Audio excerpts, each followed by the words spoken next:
just what I am. That's all.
Yeah, that space age funky beat is back.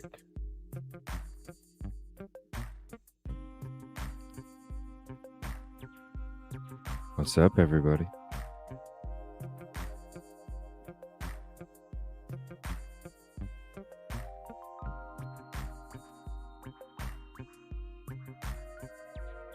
Gonna say what's up to everybody. I want to say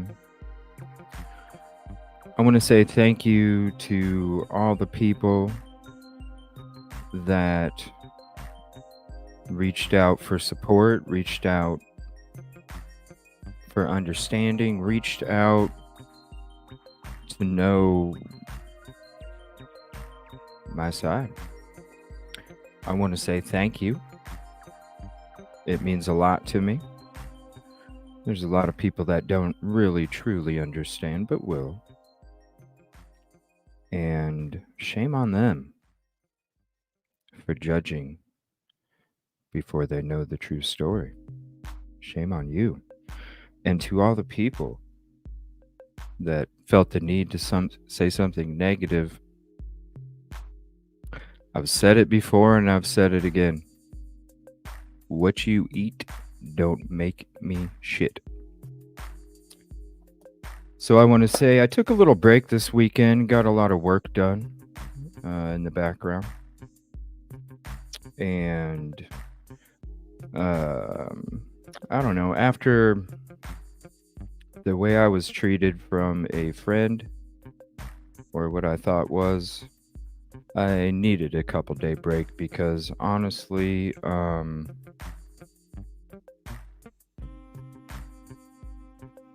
I still don't know how to register how I was treated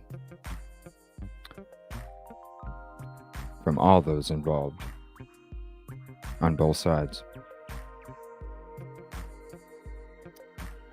But it is what it is. And we move on. And that's what we're doing. I want to say we are back to having shows with content. We are back to having shorter shows, but with more of what you want. We are back to get through these facts. I want to say thank you to Good Vibes Stacy. It was the first day after all this stuff took place, and she reached out on a comment. And Good Vibes Stacy knows what I'm saying. I want to say thank you, Stacy, because that right there really makes me truly believe that people out there really have understanding. And it really makes me feel good in humanity, because if somebody can truly understand, you're a special person. And that's why you belong here. Good vibes, Stacy. And everybody else that showed support, because we do explore all theories, thoughts, and opinions. And that also means we do also explore all theories, thoughts, and opinions before we come to a conclusion. Isn't that correct?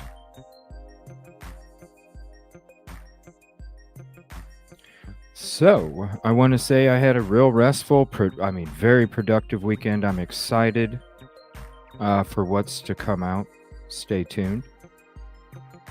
We have some court documents that came out a couple days ago, but really they're a couple days ago, and I haven't been on for a couple days, so I'm sure everybody's read them. But if not, just let me know, and we'll go through them.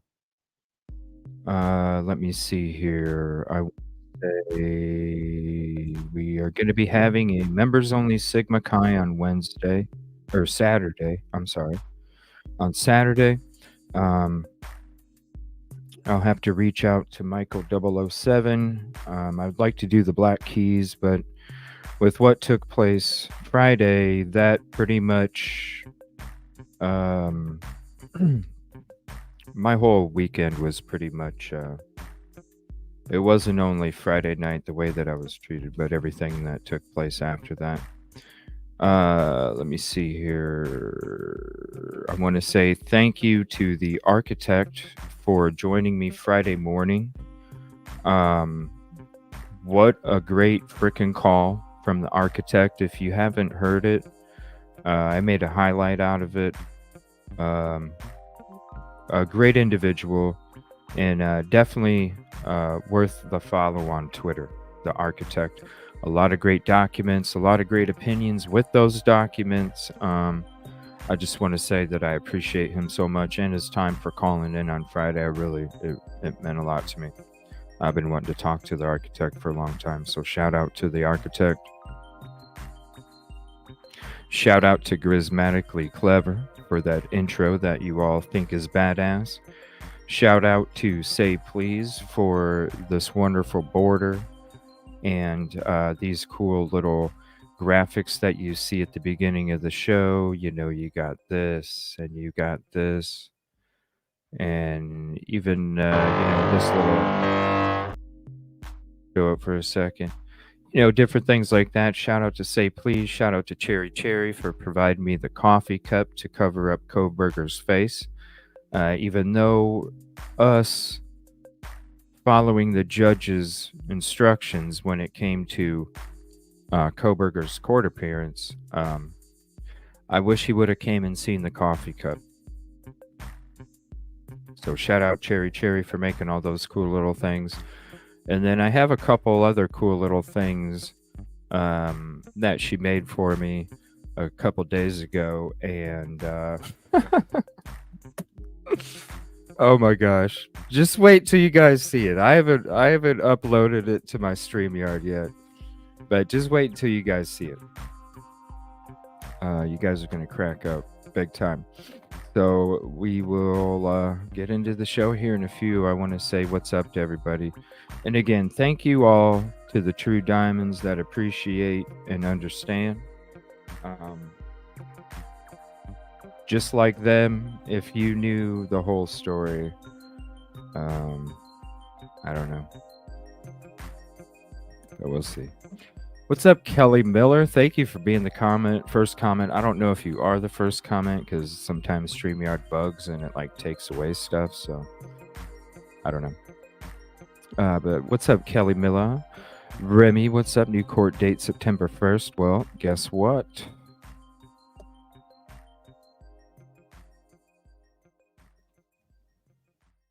Guess who's going to be streaming at 9 a.m. Eastern on the 1st? this guy. Welcome. Please hit the like if you haven't yet. It's the free way to help CJ, myself, Bianca. What's up? Haunted Rabbits. Interesting name. I like the icon photo. Pretty cool. Thank you. I appreciate that. I had a lot of work to do this weekend. What's up, Robin? Thank you for hopping in. What's up, Crime Sleuthin? How are you doing?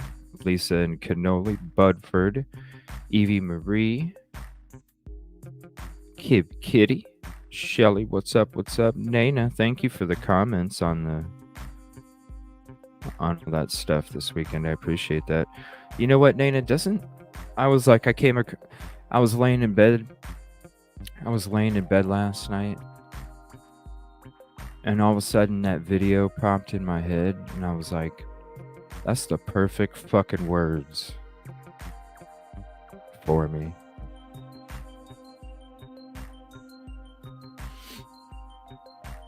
Everything. What's up, Coral Beauty? What to do with my... Well, I was going to do some games last night, and I don't know. I was still... Y'all, Friday, before Friday... starting from Monday, it just really affected me inside, and what you guys saw, it wasn't stress, it wasn't job or nothing. It was because Monday is when everything started taking place, and that's when my anxiety started to fucking kick in. And by the time it got to Friday, it was like, dude, it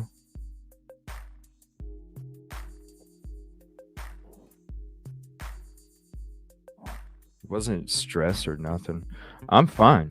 I've always told you guys, if I act any different than I act right now, which you can go through all my damn shows, if I act any different than I do now, there's a fucking reason.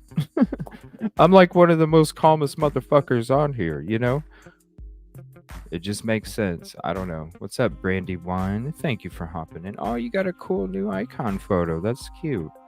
What is that, like a sunset in the background? That's so cool. There's a motion to postpone the September, of course, the prosecution. They never are, right? How can we supply something if we don't? What's up, Janine? Thank you for hopping in. Let me turn this music down a little bit. Sorry, I thought I did already. There we go. Evie Marie, what's up? Thank you guys for hopping in. I appreciate it. And what's up, Peaches in Georgia? Commercial Zone, what's up? Kelly, Caddy, Catastrophe, thank you so much for all you guys' help. What's up, Renee? Thank you. That's oh, the music? The music is from the song from the community post that I put up last night. Because I was like, yeah, this song fits what the fuck is going on in my soul right now, All the words, the shit I'm going through, the shit in my soul. What's up, Pappy Man? It wasn't about stress. It was about disrespect to everybody. And it just kept happening. And I had to put a stop to it. What's up, Jinx? Thank you for hopping in. LA. Jen, what's up? And I don't expect you guys to understand because you guys don't even know the truth of what was going on behind in the background. So I totally understand. And this will be it. I won't be talking about it. And if there is any more talk, it'll be coming out through other, Thank you. I appreciate that, Dog Fan, and thank you for your support. I appreciate that. I'm not worried so much. It's all about the diamonds, Ashley. Because over the last few days, I was shown who the diamonds are. You know what I mean? We are here at this channel. We're about the peace, positivity, and progress. And we are about exploring all thoughts, theories, and opinions. And that means also exploring every side. You know what I mean? So I just look at it as, there's blinders, you know. You wouldn't drive a car with just a front windshield. You need the surroundings, you know what I mean? You need the surrounding stuff. What's up, Mama J? And that's right. Bautismo, peace, positivity, and progress. And Bautismo's not playing in either Amamas. What's up, Suzanne? Which one? Oh, let me see here. I'm not too far behind while going to sleep. Oh, thank you. I appreciate that, Dogs fan. Well, I'll be coming here soon in the daytime. I will be coming here soon in the daytime, and you will all get to hear my voice from 9 a.m. Eastern until 5 p.m. Eastern, and then I'll be back for my Since the Beginning late show. So it's going to be a cool format when I get it kicking. Just wait. Be getting into the facts, all that shit during the daytime, the documents, the breaking news. It's going to be it all. You know what I mean? And then it ain't going to be just one topic. It's going to be one topic, and then we're on the fly, just like all the other ones. And then in the late night, that's when we're just going to kick back. We're just going to chill back on them late shows, and we're just going to chit-chat. We probably won't even watch nothing. It'll just be hanging out and chit-chatting. So that's the formats that I'm going to be coming up with when we do that. So it won't be too much longer. What's up, Gloria? JJ True Crime, what's up? But you guys will definitely know, because I can't wait. I love being able to get on at 9 a.m. Eastern for you. Like how many times I've been able to do it recently. I love it. It's like, oh, I love it. What's up, Sarah Sweetness? It feels so right, like I feel right being on at 9 a.m. until the middle of the afternoon, and then coming back for a few hours, at night, just to chill back. Because that's what my shows have always been, late shows at night. Hell, when I first started, I think, what was it? Any of the OGs? What time did I start my it was late. It was like, it had to be like 9 o'clock Eastern. I mean, the shit was late. Because it was like late night at first. It was, but, aw, thank you so much, Brandy. I've seen a lot of the other two, trust me. And I'm just like, close-minded. What's up, Angela? Didn't even reach out to even hear. You know what I mean? Just boom! All right. I know who you are. Salty Sleuth, True Crime Time. What's up? I've seen you around a lot. What's up with you? I see you all over the place. What's up, Katrina? Ooh, look at that. You got a new icon photo too. So cool. Wildcat always coming in with the eggs. I appreciate you. What's up, Gannon McSween? Thank you. I appreciate that. Aw, thank you, Catastrophe. That's what I'm saying, Brandywine. Oh, man, my leg. I think I didn't drink enough water today. What's up, Kevin Kraft? Hey, bro. Do you got the police simulator? Because I saw you added me on Xbox, bro. And I added you back. Do you have the police simulator, bro? Let me know. I know I'm late in chat by like 10 minutes. But let me know. What's up, Kevin Kraft? I appreciate you, bro. Thank you for hopping back in. That's one of the OGs right there. Everybody say what's up to Kevin Kraft. Also, if you enjoy ASMR and woodworking, definitely check out Kevin Kraft. Jinx, if you have Kevin Crafts. If not, you know what? Here, let me put Kevin's up there. Hold on. And he also has a website on Facebook, so if you ever want to purchase anything, you should see some of the woodworking stuff that he does. It's beautiful shit.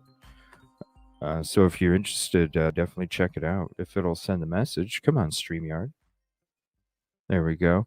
Deny the 9123 motion. Deny. Whoa. What's up, Bad Slave? Bad Slave, I just want to tell you that my birdies are telling me that you're saying a lot of stuff and you're coming from us. Like, we haven't really talked or anything, but you understand what the hell's going on. So I don't know how you understand, but I just want to say that I appreciate you standing up, and I appreciate you speaking out, and I appreciate you being about the truth, bro. Or lady, I apologize. But I appreciate you being about the truth. Thank you. I appreciate that.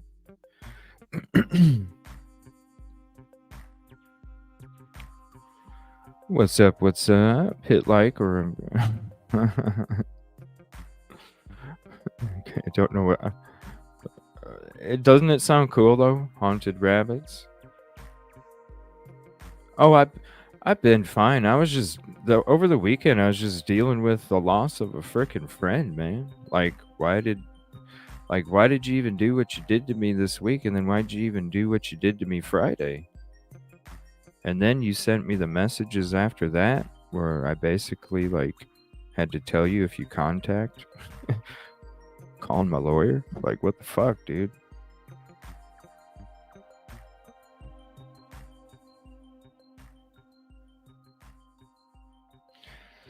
It is what it is, you know what I'm saying? Reason or a season, baby. Reason or a season. Thank you.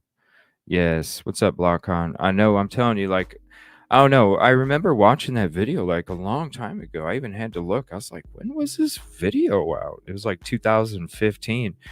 I have a Rolodex memory, okay? So it's weird. So if I'm going through, and music was always a big part of my life. So if I'm ever going through something, and all of a sudden something will just pop in my head, kind of like the t-shirt ideas and shit, right?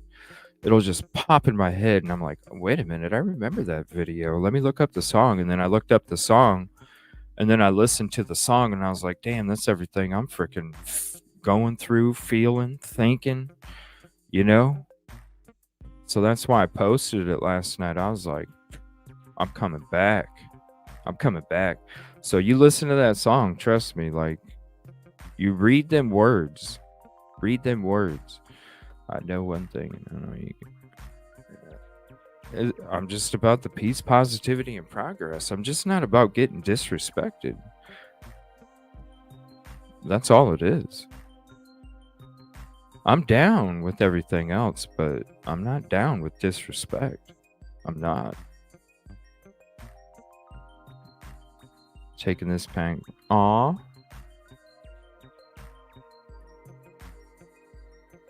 that's so cool. Thank you. Yep, it's okay. And it was with the dot shit. You know what I'm saying? With the dot shit, a lot of people didn't understand. They didn't know a lot of stuff in the background, and then I was chastised for the dot shit until people understood, because they didn't, like I said, if I act any other way than I'm acting right now, then it's for a freaking reason.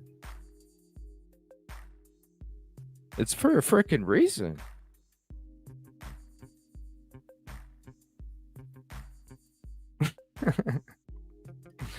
It's all good. The quicker they come, the quicker they're gone. You know what I'm saying? I know, and I appreciate you guys. Really. I look at it like this, because people are like, aren't you upset? And I was like, no. And they said, why? And I said, because I'm just weeding out the fake ones quicker. So why should I be, you know what I mean? I'm just weeding out the fake ones quicker. Let's scrape off the loose rock and let's get back to building that diamond foundation, because we don't, we got like a diamond foundation. We don't need no loose rock in between our diamond foundation, because then the shit will just fall apart. We got to scrape the rocks off, scrape them off, and then get back to that nice smooth diamond foundation, because that's what it's about, baby. Coral Beauty, what's up? Jameson, Ruckus, I want to say I joined. I wasn't even planning on it, everybody. I was just doing some prep last night, and I went to swing by Silky Southern Tea's channel just to show some love in chat, and dropped her some love. And she was like, if you want to come up, you're more than welcome, and I was like, well, I really wasn't going to be doing any streaming this weekend. And I was like, I've been kind of processing and getting through the, all the shit. And I was like, you know what, it would feel good just to hop up where I don't have to get on a live and be on for, a couple hours or whatever. It was just something that I can get on, and and if I wanted to get off, I could hop down. It was really not in. And I hopped up there for a little bit, and I just want to say, Ruckus, man, when I was up there and when I was hopping out, your words of support really meant a lot to me. And I just want to say thank you, bro. I just want to say thank you, because a lot of people don't really understand who I am, and a lot of people don't really know who I am. And, a lot of the new people, even people from a few months, they don't really know who I am. And Ruckus is one of those guys that's been around from the beginning, and he really knows my soul and knows my spirit and knows what I'm about and what I'm not about. And Ruckus, I just want to say thank you, bro, because I didn't even expect, I didn't even, you know what I mean? I wasn't talking to anybody really this weekend. I was just kind of processing everything. And, it's hard when you lose a friend, you know what I mean? The way that you lose it. And by coming up on there, I didn't know anybody, you know what I mean? I didn't know nothing. To hear you say those words of support, man, I appreciate it so much. You and Mr. Frosty and Silky and Jinx and everybody in Silky's channel. I just want to say it really meant a lot with the love and support that I got in there. I really appreciate it, because there's, I with and I with the amount of love that I got, you know what I'm saying? It was like 20% love and 80% venom. And it's just from people that don't even understand, you know what I'm saying? So Yoli, oh my gosh, I had an email ready for you. Hold on 1 second. I apologize. Give me 1 second. I just want to say thank you to everybody, for real. Because the ones that did, reach out for either understanding of what happened or support, it means a lot to me, because that's what we're about. We're about exploring all thoughts, theories, and opinions before we come to a conclusion, and knowing all the facts before we come to the conclusion. And honestly, thank you so much for the super sticker, P Fox. Crap, what is it? Where'd it go? Oh, little kitty cat with a... Oh my gosh, that's somebody else. That was Peaches. Hold on a minute. P Fox with the and the sunglasses. Thank you for that. I appreciate that. Yeah, thanks for let me see here. Friday. All right, dude. Cause Kevin Kraft, we need to start doing some police simulator. We need Ruckus back for a ride along. Everybody, Ruckus, you were a hit with everybody on the ride along, buddy. Everybody loved you. So we'll have to be doing that. Let me see here. There's Peach's super sticker with the kitty and the heart. Thank you so much. Appreciate you, Peaches. And it wasn't for subs or donut. Listen, I know what I am and I know what I'm worth, and I'm not. I mean, I've been telling you guys for how long I'm coming. You know what I mean? How many people do I run to and people come up to me and they're like, bro, you got such a different vibe than everybody else on YouTube. You're going to blow the fuck up, dude. I'm just like, let's do it. Let's do it. I'm coming.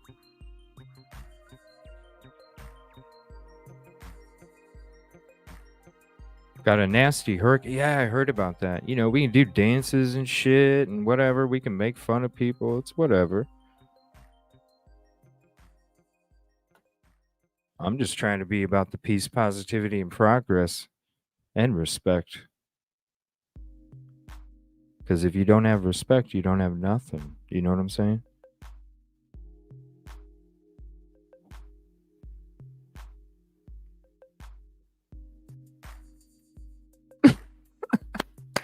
End it with K-Babe, right?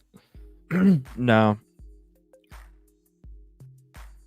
Listen, it's one of these. It's like I said in the show Friday. I said, if anybody doesn't believe what I'm saying, then we're on a different path. So it is what it is. I even told everybody, if you don't believe what I'm saying, then we're on a different path. I mean, because I'm not ever going to lie to you. I'm not ever going to, I mean,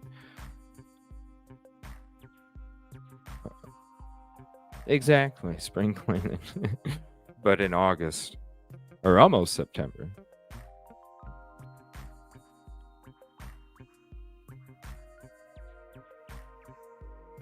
I'm a pro at breaking up slate. Oh, yeah. I know, Kevin. Be safe with those. Be safe with those. Be safe with those, man. Kevin almost got hurt again, man. He told me about it. I know as soon as... Yeah.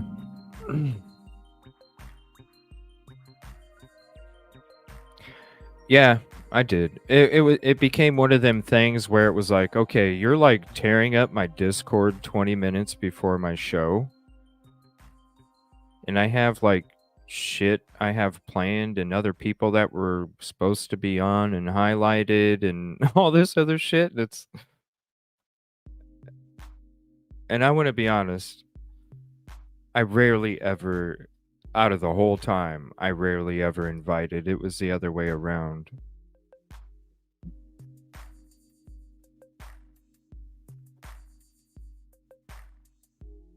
There's plenty of nights I wanted to go through my shit by myself.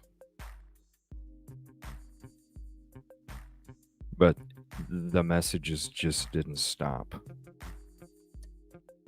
But that was a long time ago. I appreciate that.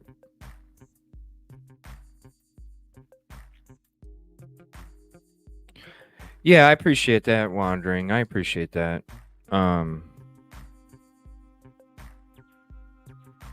Yeah, I know. You were reaching out to me before that. And I just want to tell you that I already... Things started happening when I first started getting all that love. That first night I came back from vacation. So I kind of knew what you were talking about.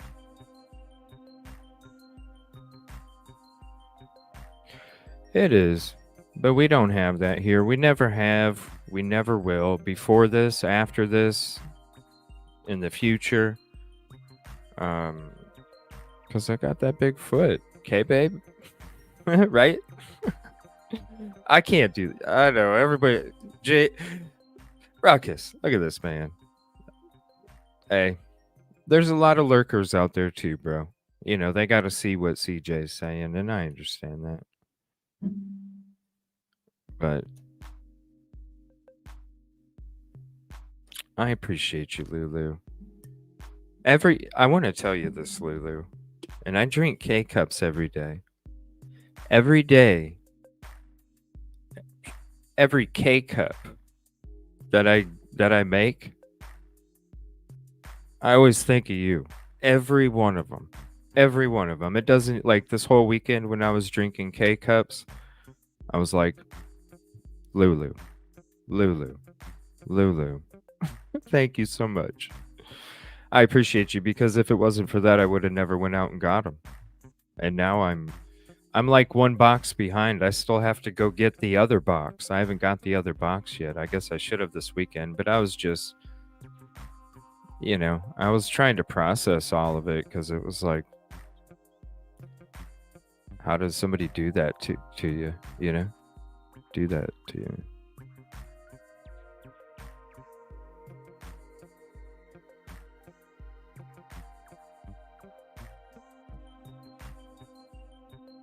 What's up, Melly Mel? Yeah. Oh, wow. That's great. I mean, there is. It's a lot. That's one thing that everybody's always said, And to me, it's not about quantity. It's about quality. I've never been the one to, push out the links, for donations. I've never been the one to try and do anything like other than, the whole reason I started this show was because it brought me out of a depression. I didn't start this show to make money. I didn't start this show. I didn't even start this show to cover true crime. I didn't. I started this show to have some kind of community interaction, because COVID for 2 years and me not having any family around, and if I even got COVID, I lost my job. So I didn't go anywhere. I didn't see anybody. I didn't do nothing. All I did was sit at home and watch freaking YouTube for 2 years.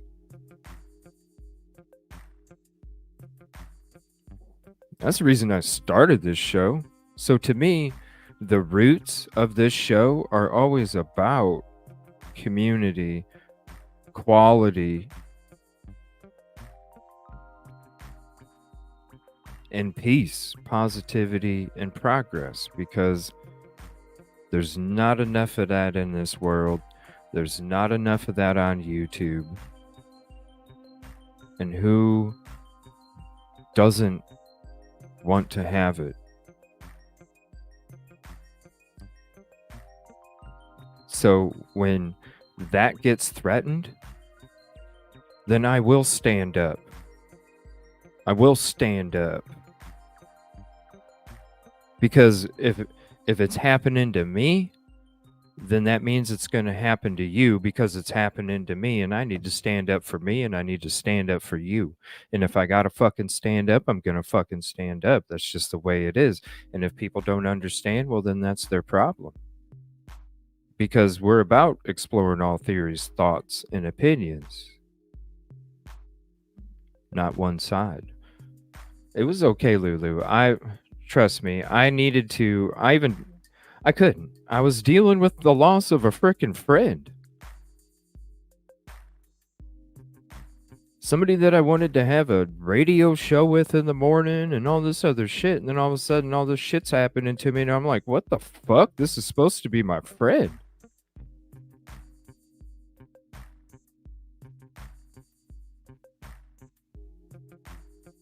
Shit. I was like, yo, I'm not going to let anybody disrespect you or me. That's why I have the big foot, because I don't let anybody disrespect you either, do I? You all know that. You all know that. You know when you're in this chat, you're safe.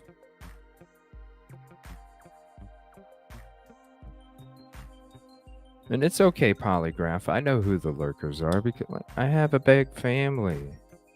I know.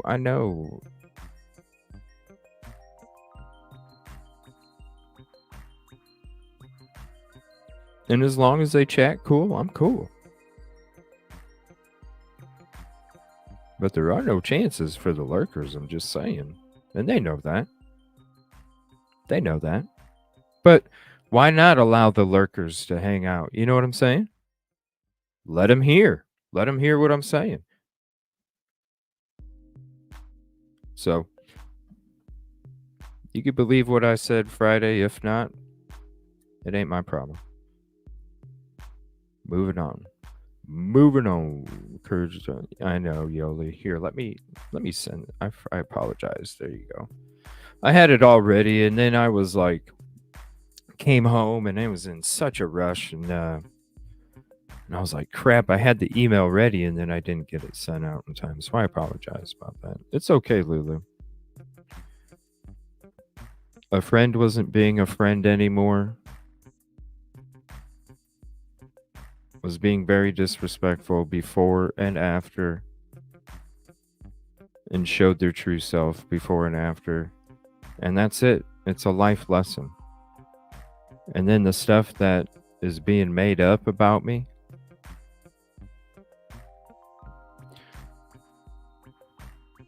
what they eat don't make me shit. It is what it is. Listen, they're just people that don't want to explore all theories, thoughts, and opinions. Because the ones that did reached out to me and said, CJ, what happened? And I told them. I had a lot of conversations this weekend, too. A lot of people reached out. CJ, what happened? I just want to know. I'll tell you what happened.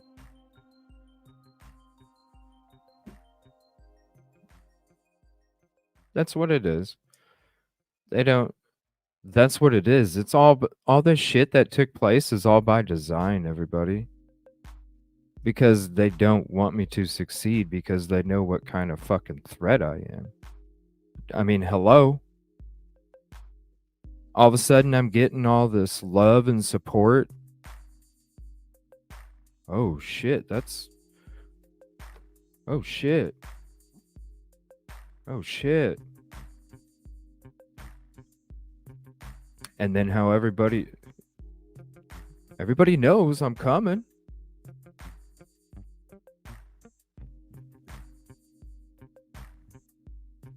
I know, Katrina. The day when somebody said they needed to grab their Cash App and Venmo links 3 times when I was getting all that support that night. Yeah, I was like, wow, who even makes a joke about that? Like a joke. A joke, even a joke. It's about that. Because why else would you make a joke about that if it ain't about that?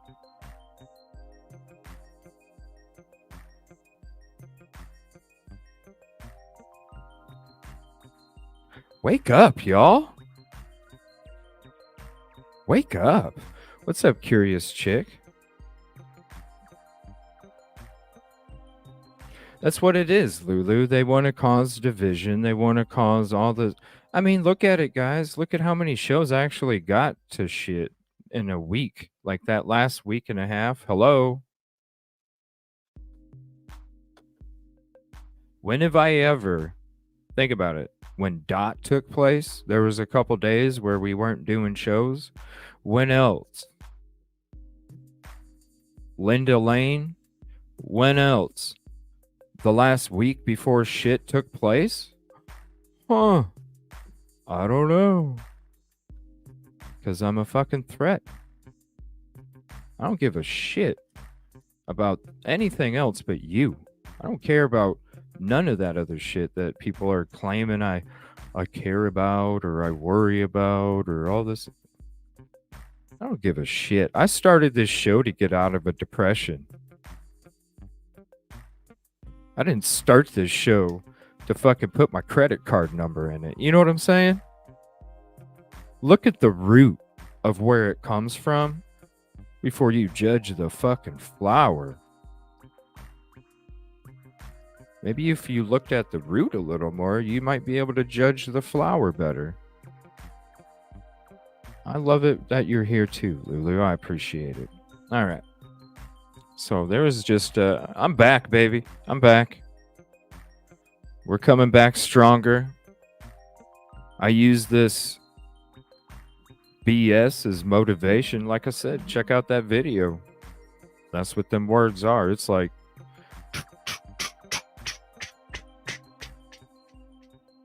every single one. What's up, Cave Kitty?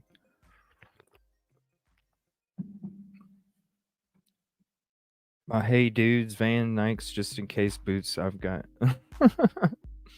What's up, Natalie B? Well, and I thought about, because everybody was asking for some police simulator, right? For like the last week, and I wasn't able to do it because the shows were going so long, but we weren't getting into anything, okay?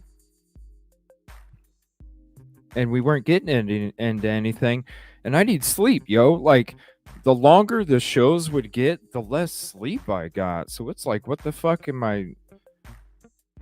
So I thought about, since I'm back tonight, it's been a couple days. If you guys wanted me to, I will do some police simulator at the end of the show. If you guys want me to. So you guys just let me know. Oh, trust me, I'm coming back 2 times. That's what they don't understand. All this hate just gave me 2 times more motivation to come back. That's what it does. It just gives me fuel to come back and be twice as good.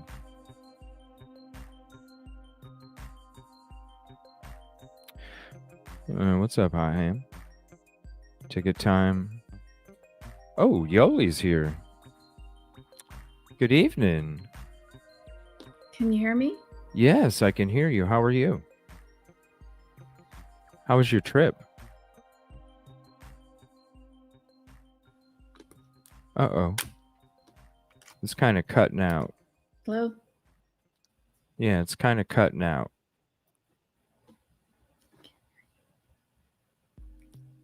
You might have to use your phone. I think last...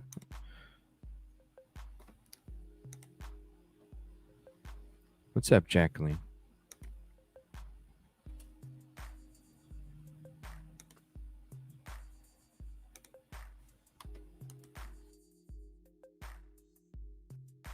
Can you hear me?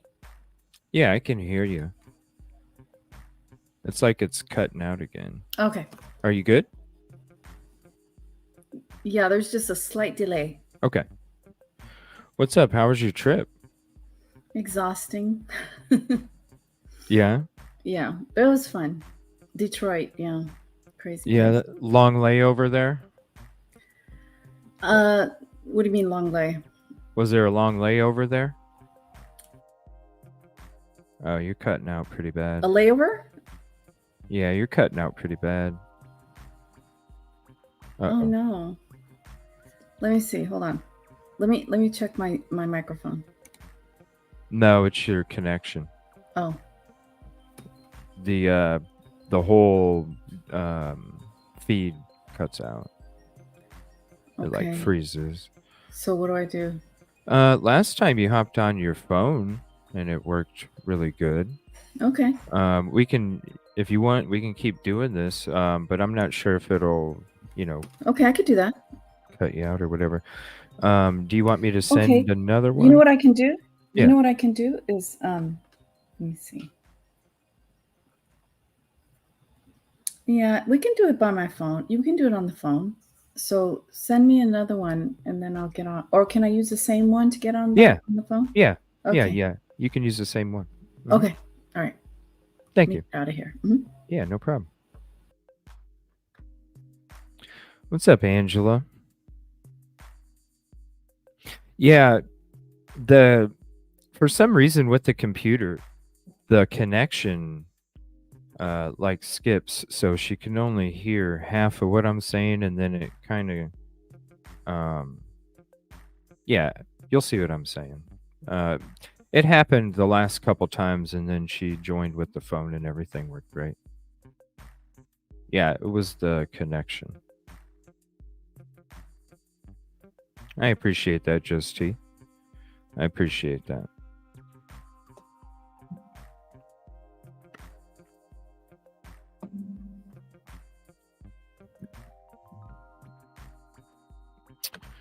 We're going to be getting into some of the DNA stuff, and actually, I'm going to, because before I was just going to do the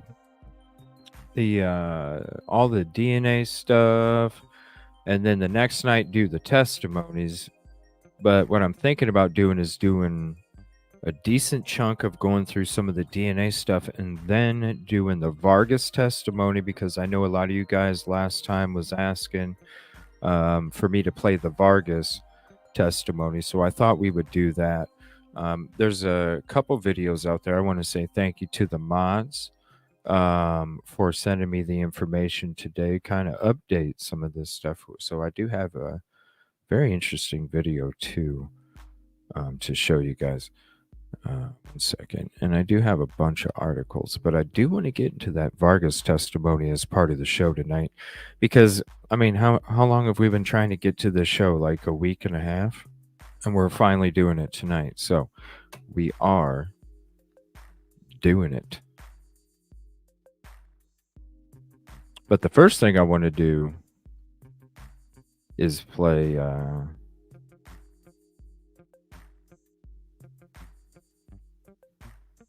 Cece Moore. She is so awesome. Let me see here. Courtroom.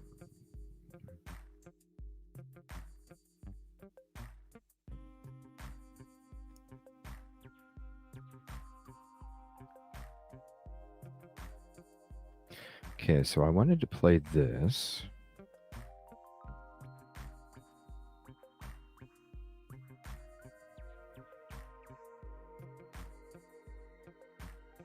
All right. Is she coming back? Oh, Lulu, whatever. You're awesome.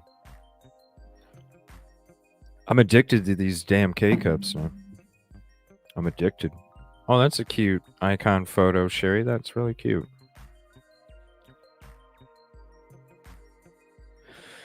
I got some last night. Not much. This whole weekend, guys, I was up. I mean, listen. I was up. I don't know.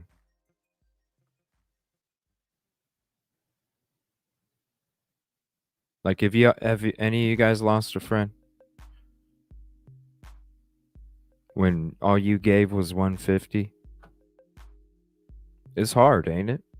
Yeah. So. But at the same time, reason or season, you know what I mean? It's worse than my K-cup cold brew. I've tried cold brew, and it seems like I get stomach aches.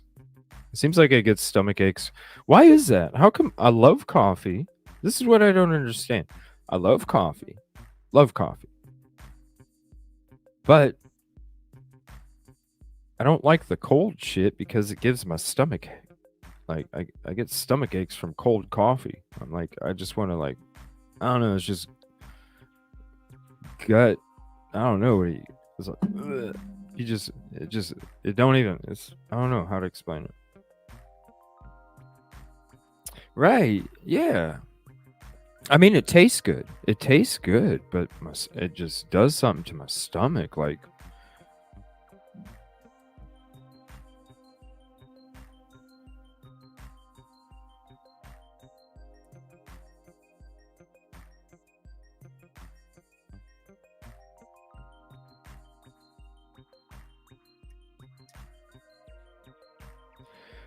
nobody stole anybody's research. And I've done shows about stuff after other creators have, not like directly or the same night or anything like that, but I mean, we all have our thoughts, theories, and opinions on, you know, whatever topic, you know what I mean?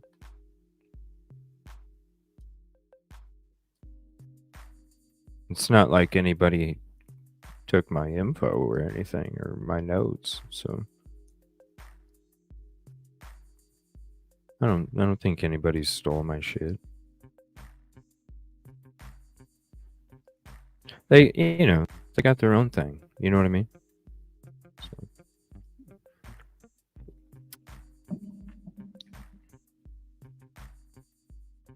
Is she coming back?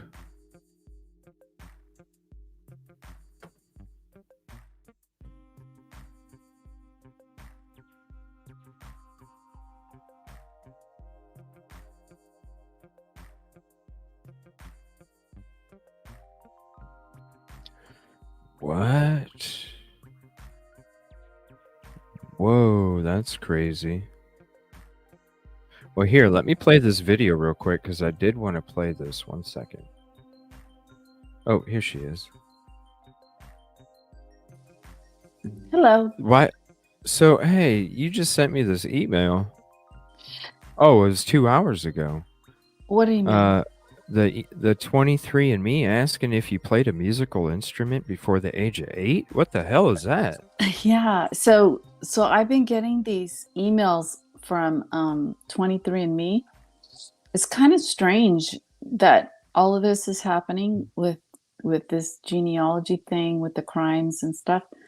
And so, yeah, they're sending me questions about stuff because I think they want to gather information and see what genes correlate with people who played a musical instrument like before the age of 8. I don't know. It's so strange because I never really used to get these emails, but I'm getting them now. So anyway, I thought it was interesting. I haven't answered the Right. question, but it's Like, just why would it matter if you like, you well, know what I mean? I don't I think what they understand. want, is they want to get like with people who have maybe a same gene that I have, they want to get information on that particular gene to see if it has anything to do with the ability to play a music instrument. Like abilities of people, that maybe it's genetic. So they're collecting extra data for research that then they can make money off of. That's interesting. Well, it is kind of Because they would sell the information. You know what I mean? It's analytics. It's data. That's big money. But would I mean the question would be would I be like would my data would they be able to identify my data? That's the question I have. If they use it. Well, I mean, well that. So did you click on that other thing then? No. Oh, okay. Because I thought that was saying that, we could take it two ways. We could take it as they found or to possibly find kind of thing. So I didn't. Yeah, you could take it both ways, but I just haven't clicked on it yet. Yeah, that's I can imagine still. Yeah. I don't know if I ever could, I don't know if I ever could, honestly.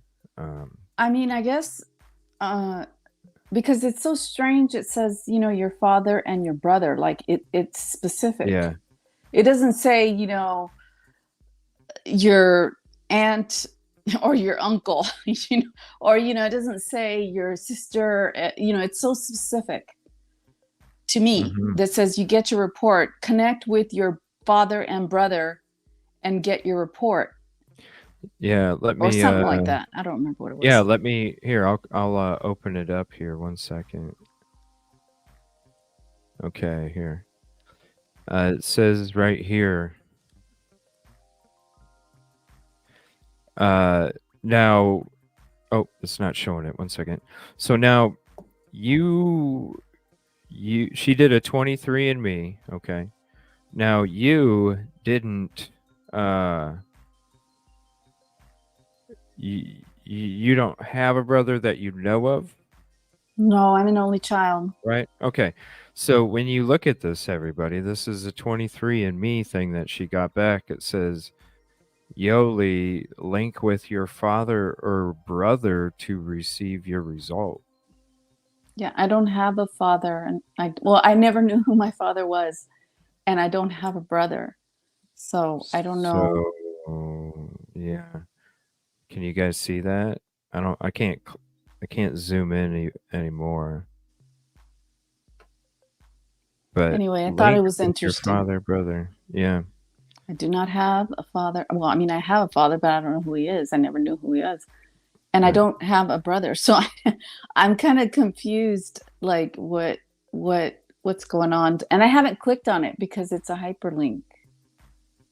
Mm. You don't even know where it's going, really. No. So and I guess if I forward it to somebody, they can't open it. They can't open it. Only my email can open it. That's good.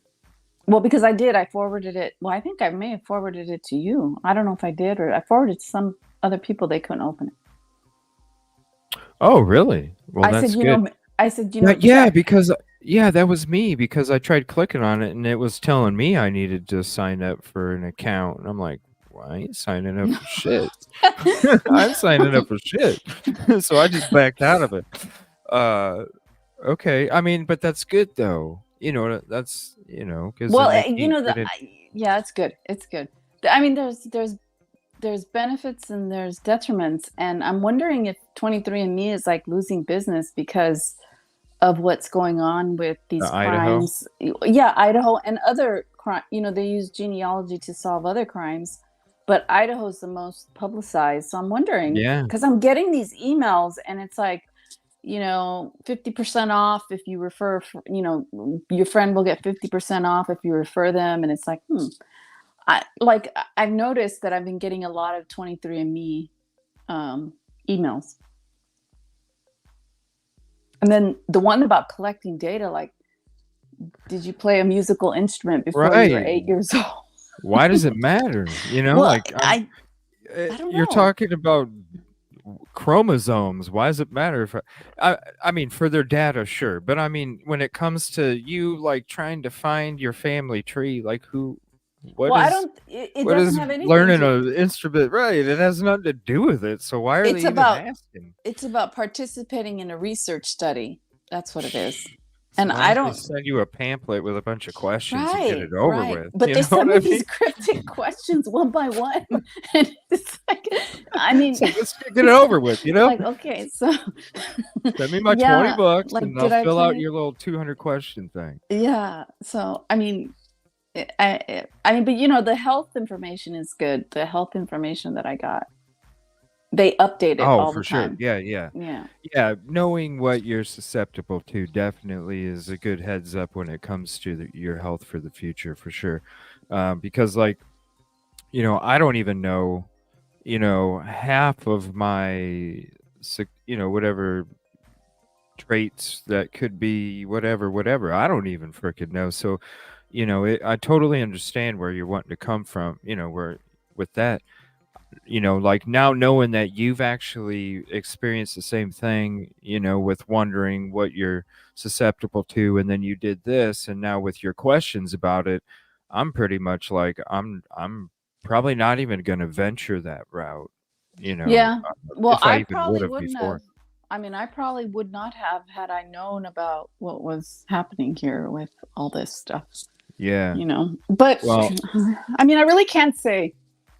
I think that I probably would not have if I knew that all this stuff was going on. And I haven't even had time to try to contact them and say, I don't want my stuff being released to law enforcement, you know? yeah, well, I mean, especially, like you said, you think they're losing business. I probably think they do too, because, like, how many of us here in this community actually are questioning if we had not done it already and we were thinking about doing it, how many of us are actually going to do it now? I know I'm not. Like, I don't Oh, give a I shit, know. I, I, right? I, I know. Because Yeah. because how can you even trust the little checkbox or whatever the acknowledgement or agreement is that they can't use it? And Well, I they don't obviously remember. I don't remember if I did it. And I don't even, I did it by mail because they send you the thing that you have to spit in and do all that. And I mean, I don't remember I don't remember if I checked it off or not. And then I looked through my emails to see if there was some paperwork there, but it wasn't. It was the paperwork. The first thing that I got back was my whole like genetic composition of what national, like the percentages of what I am, like That had to Southern be, European. Yeah, yeah. So like 45% Southern European, and then another 43 or 45% East Asian Native American. So that's what my makeup is. So Was there anything that you were surprised about when you got your results back of where some of your heritage was from, or was it all you pretty much knew kind of no, thing? I didn't No? know. The East Asian Native American kind of surprised me because at one point in my life, I people would confuse me for Asian, like they thought I was Asian. Uh, Oh, and really? yeah, at one point, and I had bangs, like I had Yeah. straight hair and I had bangs. And for some reason, when I had that haircut, people would confuse me for Asian. I was at a casino in Las Vegas, and there was an Asian lady who started talking to me, and I'm like, and she thought I was Asian. I don't know, but there was a time where people would say you look Asian. So I don't know.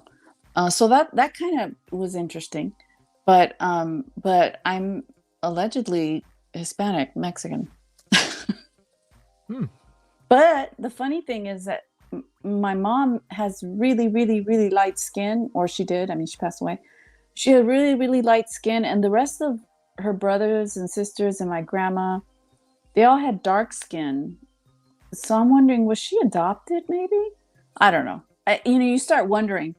But then the whole thing, not knowing my father, but my grandfather did have light skin. He was very light skinned. So I don't know. It was interesting, but now I'm a little worried that they might use it for something else. Well, yeah, I am too. I mean, I thought about it, for, your reason, like to kind of see, and then also, because you do hear a lot of, before it used to be people finding each other on Facebook. Now it's through this 23andMe stuff, right? Right, right. And I even thought about it, um, but at the same time, when this case took place, and then we started to realize, like, whoa, shit, could this be a possibility? And even if you think that it can be a possibility, it exists. So then you have to question, like, well, if you're not supplying it, how did you get it? Then you have to question every thing Yeah. when it comes to that. And then you have to, when you look at these cases, and the reason you're able to look at it is, innocent until proven guilty, is because you could put yourself in that situation as well. So you could Hmm. also put yourself in the situation where the DNA that you put in there could also be used against you as well, just like it was in Idaho 4. So I could definitely see why the business is dropping it, or they Uh, gotta, uh, they have to figure out something, because how do you, like, make sure that this don't happen? How do you do I it? don't know. And I don't know enough about the databases and all that stuff. And, I don't know enough about that to say, like, I mean, yeah, back in the day, I took classes on DNA and whatever, but that was back in the day. It was like OJ Simpson time. It was like really Hmm. new, and it was, I mean, I'm pronouncing it as like Diorix. Pronouncing it, I can't pronounce it. Doxyra, I can't pronounce the Don't nucleic ask me acid. to say it, because I'd fuck it Yeah. up a lot. It's um ribodex. Oh my god, I can't say it. I could say it at one point in my life. Ribodex. No, never mind. I well, can't. it's kind of interesting, because we're talking about, and I'm glad you hopped up tonight, and I appreciate you being able to. I didn't know if you were going to be able to or not until I got your email. um Since it's kind of interesting, I'm glad you hopped up, because we did get to talk a little bit about the dark side of the DNA testing. And there's a perfect video that I wanted to play for you guys when it comes to the dark side of DNA testing. This is all Mm-hmm. talking about the DNA, and just because somebody's, bam, it's done. No, it's not that easy, because they use a lot of big words to confuse you, and they can twist and manipulate the public opinion just based off these different words. And this is why we're going into this, and this is why we're going to be going into some of the testimonies and stuff too.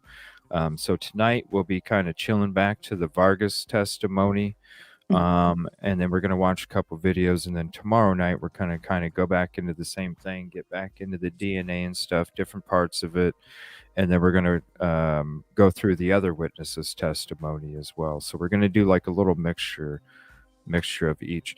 So I'm going to play this video here real quick. It's just a 11-minute video talking about the dark side of DNA testing, genealogy, ancestry, and MyHeritage.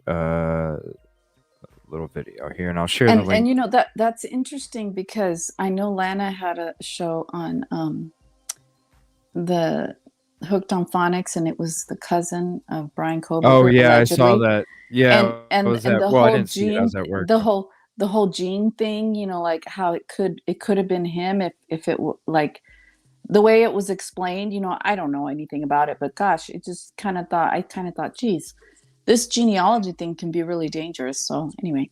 Yeah, it can. And Yeah. and putting the wrong hands or allowing the wrong hands to get in it Exactly. is definite, because what else is stronger than DNA, really? Like seriously. You hear DNA and you think, well, yeah. Right. So if it can get into the wrong hands and it can be I mean, it's not good. No. Not good. All Okay. right, here's this video. All right.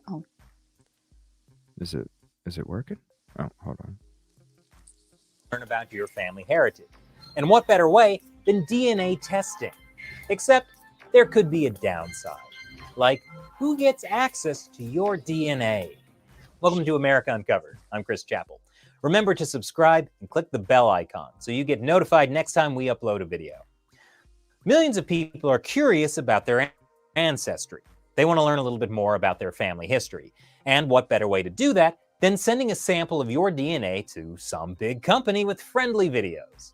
Did you know you can learn a whole lot more about what's in your genes by comparing your results to others?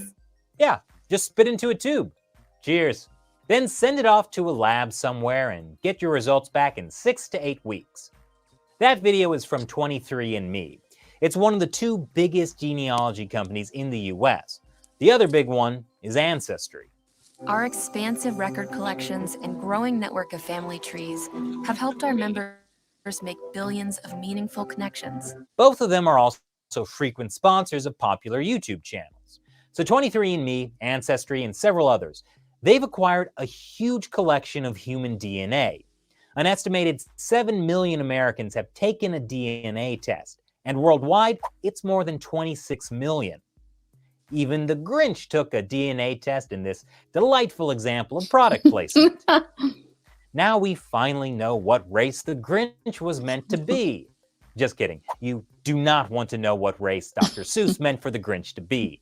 It will destroy your childhood. 23andMe was careful to stick to less controversial genetics. It says here loving salty snacks is in my DNA. True. I mean, if it weren't for 23andMe, how could the Grinch possibly know he loves salty snacks? But there are genuinely good things that have come out of consumer-based DNA tests. For some people, the results can be a great boost to their ego. Listen up. I'm a gene that impacts your muscle composition. Do you even have ACTN3, bro? For others, they've credited DNA companies with helping them diagnose medical conditions. The tests tell you if you're genetically at risk for different diseases, like Alzheimer's or breast cancer. The FDA has approved them to give you certain medical results, but their methods are disputed. Wow, Some of the cool. tests may be more like parlor tricks than medicine. Other people take DNA tests to find out more about their family heritage. You can find long-lost relatives. But like all good things, there's a catch. For starters, the results can be a lot to unpack. Here's what happened to Eugene from Try Guys in a video sponsored by 23andMe. You are not 100% Korean. You are 19.9% Japanese. 19.9. 19.9. My parents will be furious. Or imagine if your father had another child that no one My else parents knew would about. be Or furious. if you find out that your father is not really your father. And whether your results are good or bad or chaotic neutral, they're made possible because genealogy companies like Ancestry and 23andMe have collected a treasure trove of data from millions of people. DNA testing really started taking off in 2017. Yeah, I'm gonna pause that real quick. That's the one thing that I never saw either was Orthram in the paperwork. Yeah. I'm not I Like, haven't looked at the paperwork, but I believe you. I mean, I have my own yeah, paperwork to look at, but haven't looked at it, but I did hear from other people that something was missing, like the lab or something that Othram. yeah, it's yeah, because you don't see it in there. As far as I know, if somebody does have it, let me know. Because when I've tried to find it, I mean, and you're talking way when we first heard about it, I was like, what? There was another lab that was in Texas? Why did it get sent? Now we knew that it was sent away, but we didn't know like it went to a cold case laboratory because that's suspicious as hell right there. Why do you need to take a current case's DNA to a cold case laboratory that's meant, like I said, it's a you're putting tire patches on a tire and then putting it back out on the road. You're filling in strands and missing holes of the DNA strand to complete the frickin' profile. You're manipulating the DNA. Yeah, That's and what then there's cold the case chain. labs do. Yeah, then there's the chain of custody thing. I mean, Right. you got And to have the documentation, and I don't know if they do or not or don't, but because we well, don't know. if anything, Yoli, like they claim not to have nothing. You would at least have a chain of custody. No, Well, yeah, seriously. I You would at seriously. least have a chain of custody. Yeah, Like like there would have who? to be a chain of custody. Yeah, And like there's not. who sent it? How was it sent? Was it sent by UPS, FedEx? Was it refrigerated? Does it need to be refrigerated? I mean, I don't know. All those Well, questions, that you need to ask, and how was it protected from getting damaged during transport?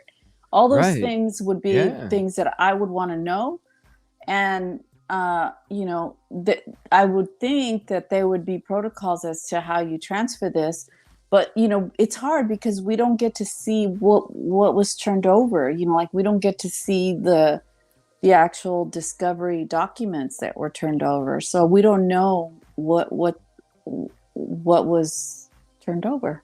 But Well, yeah, we have the prosecution saying we've already turned over everything that exists and blah blah blah. So right. What more can obviously there's we stuff turn over? missing. Yeah. Right. Oh, yeah. And that's what I'm like, how do you not have the chain of custody? Like, and how Yeah, do but you do they? Do with we all the know? DNA tests? Do we know that they They don't don't have it? That's the thing. they don't that's a report, isn't it? Well, They it's said they it's had ba- it's they said it's they handed basically everything over. so it's like so you have like a document that says on No, the such and other DNA. yeah. They Oh, the could other DNA. Oh, yeah, yeah, yeah. Yeah, The that's what other I'm DNA. talking about, the Uh-huh. other Yes, DNA. yes, yes. Yeah. Yeah, the other DNA. That's what I'm saying. When Bill Thompson was like, how can we supply something we don't have? And I'm like, you don't have the other chain of custody documents for the other But that DNA? yeah, Like what? because I would think that the What do you defense mean? has a right. Well, I don't know. I would think that the defense has a right to test those samples if they want to. Well, and when it comes to testing, you know how many tests it takes to do all these tests. I mean, a shit ton. How do you get that? How are you able to get that many tests out of 20 Yeah, skin I don't cells? know, because at some That, point, yeah, I understand. Like you have 20 skin cells of touch DNA. Like how do you get to Brian Koberger with that? And then the other samples of DNA that were not qualified to be you know how? how? You put in the DNA as Brian Koberger. Probably. And that's how you find Probably. out. But I was listening to the architect about he did a little bit of research. You had a discussion with the architect, and I was listening, and he was talking about he did a little bit of research on what makes DNA not qualified to be put into a database. And according to him, and he's not a professional, but just the little research that he did, it seems like it's a discretionary, because I'm still trying to find out when the prosecutor made that statement that they were not qualified to be uploaded into the database. I'm still trying to understand what that means. And I wish that that, well, maybe it will be explained later, but or maybe the witnesses explained it, but I didn't hear that the witnesses explained it. I didn't catch it. So I'm just curious as to what does that mean, and what happens to those samples if they're not qualified to be uploaded into a what does that mean? Yeah. That would be because like Friday morning, I'm gonna have to write that down to include in the show Friday, when it comes to, or maybe even Thursday night. What does that mean? What does that mean? I don't know what it means. Not qualified. And I would think the judge, well, I don't know. You see, I can't criticize because I'm not there. I don't know. They're under so much pressure. But I would think the judge would maybe ask, well, Mr. Prosecutor, what is it? What do you mean they weren't qualified to be, and let him explain. But, I don't know that he can. I don't even think watch he out. can explain. He might send people after you to figure out what's going on, Right? Well, Fucking yeah, what the hell is that shit? I welcome the Sorry. FBI. It's been to a come to couple my days, house. everybody. I know I'm late on some shit here. It is Yeah. what it is. It won't be the first time the FBI The comes to hell? my house. Right the hell, man. I know. I was gonna try and talk about that shit too, but yeah. Yeah, that's scary, but yeah. What's up, No, I Brian? understand. Oh, Brian, hi. Let's see, but they didn't even talk about having the sheath and trees. But yeah, it's suspicious as shit. You're the bomb, Jinx. Still think that kid with glasses says. Well, there's gonna be stuff I'm gonna be going into on Friday. I lost and get some damn. I'm totally interested in this stuff. So yeah. Yeah, let's get back to it here. Let me see here. Just a few more minutes and then I am going to watch that Vargas testimony tonight. So I'm glad you're on here because I'd like you to hear it too. Yeah, I need to hear all of it. Huh? Yeah, I haven't all of it.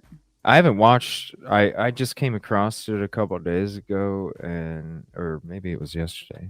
And I was watching most of it, and then Silky invited me, and I was like, I'll hang out for a half hour. It had been a couple of days since I was on the show. So okay. All right, here we go.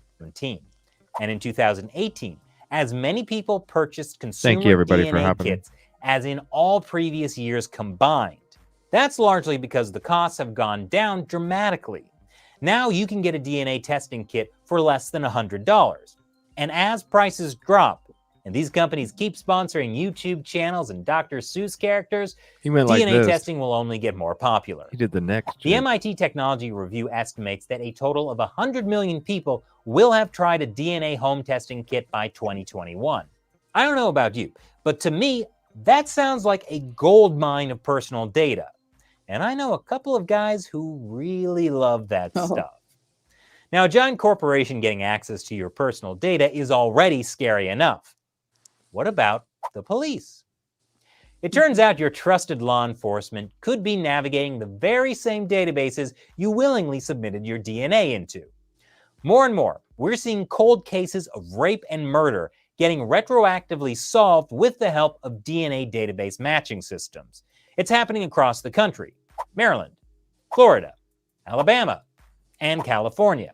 The case of the Golden State Killer is the most high-profile example of police using a genealogy database in action. Just over a year ago, investigators identified Joseph DeAngelo as the man they say is responsible for killing and raping dozens of people and burglarizing over 100 homes across the state in the 1970s and 80s. They cracked the case with the help of an online genealogy database called GED Match. It's an open-sourced website that hosts raw genetic information. The information is uploaded voluntarily by people who are actively looking for long-lost relatives. The lead investigator in the Golden State Killer case said he spent about 7 years using open-source genealogy-based websites to find the culprit. Eventually, DeAngelo's distant relatives uploaded their DNA to the database, and that's what led authorities to DeAngelo, although he hasn't been convicted.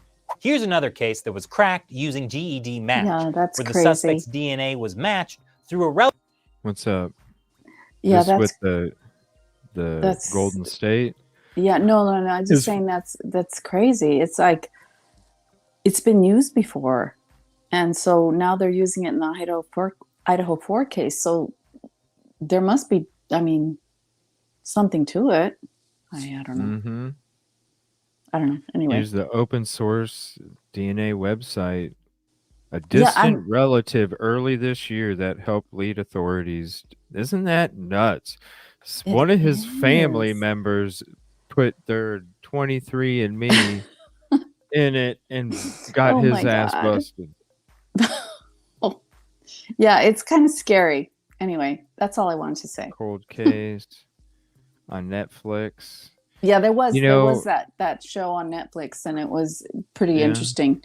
And it's sad because the woman who really pursued this, and she wasn't like a licensed investigator or police detective or anything. She ended up either accidentally or intentionally unaliving herself, and it was sad. But she really pursued it. And there's a whole documentary on Netflix, and I forget what it's called. I forget, but yeah, it was on Netflix, and I watched. Or was it HBO? Maybe HBO. But yeah, it was a good documentary. Something about going in the night, or something having to do with the night. I don't know. But she was a big. I'll Be Gone in the Dark. Yes. Brad Slave just put "I'll Be Gone in the Dark" is a great read in the HBO. Wow. See, I don't have HBO anymore. I just have Netflix, Amazon, Disney, shit like that. I canceled HBO. I'm gonna have to get that again, actually. Well, it was really interesting. Yeah, I thought about. Go ahead. I thought about, like, with all these cool documentaries everybody mentions and stuff, and I love documentaries. Like, I'm a documentary nut. What it could be about cotton candy, I don't give a shit. But I think it'd be neat to kind of chill back and watch some of these documentaries and stuff together sometime, because everybody mentions all these really good documentaries, and I think that'd be really fun to do that. I'm gonna have to get HBO again and do that, where we can do some kind of thing where I play the HBO stuff for you guys, and we can sit back on a night off where I'm not on the show or something, or whatever. Yeah. And because it was not so much, it was a story about her pursuing this killer, but it was also her story. So it was kind of like two stories. oh wow, The victim's stories and her stories, and then her So husband good was a it's comedian. Her husband was is a well-known comedian, but yeah, it was a really good. Whoa, he's a current comedian? Yeah. What? Yeah.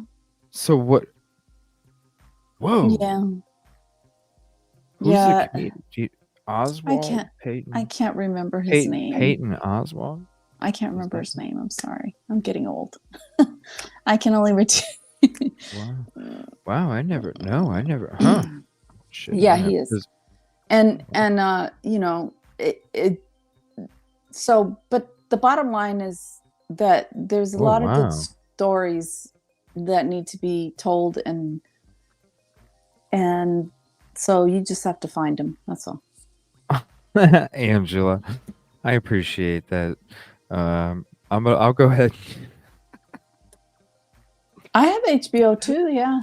Oh shoot, I'll get it before I have a night off, and I think it'd be cool, like, because there's a couple of, because I wanted to like when the Valos stuff came out on Netflix, I wanted to hang out with everybody and watch all the Valos stuff, because usually like this stuff, because I can't play it over the show, I just end up sitting at home and watching it by myself, and I mean, it'd be cool to sit there and watch these documentaries and stuff. So maybe we'll think, because I used to do like offline StreamYards for that, where we would all sit, but you can only fit 10 in the StreamYard, where you can have like a private session or whatever, where you can watch the movies or whatever. Yeah. So maybe because I know we're getting all that Discord stuff set up, so maybe we'll have a section for that where we'll have something in there where we can do that too.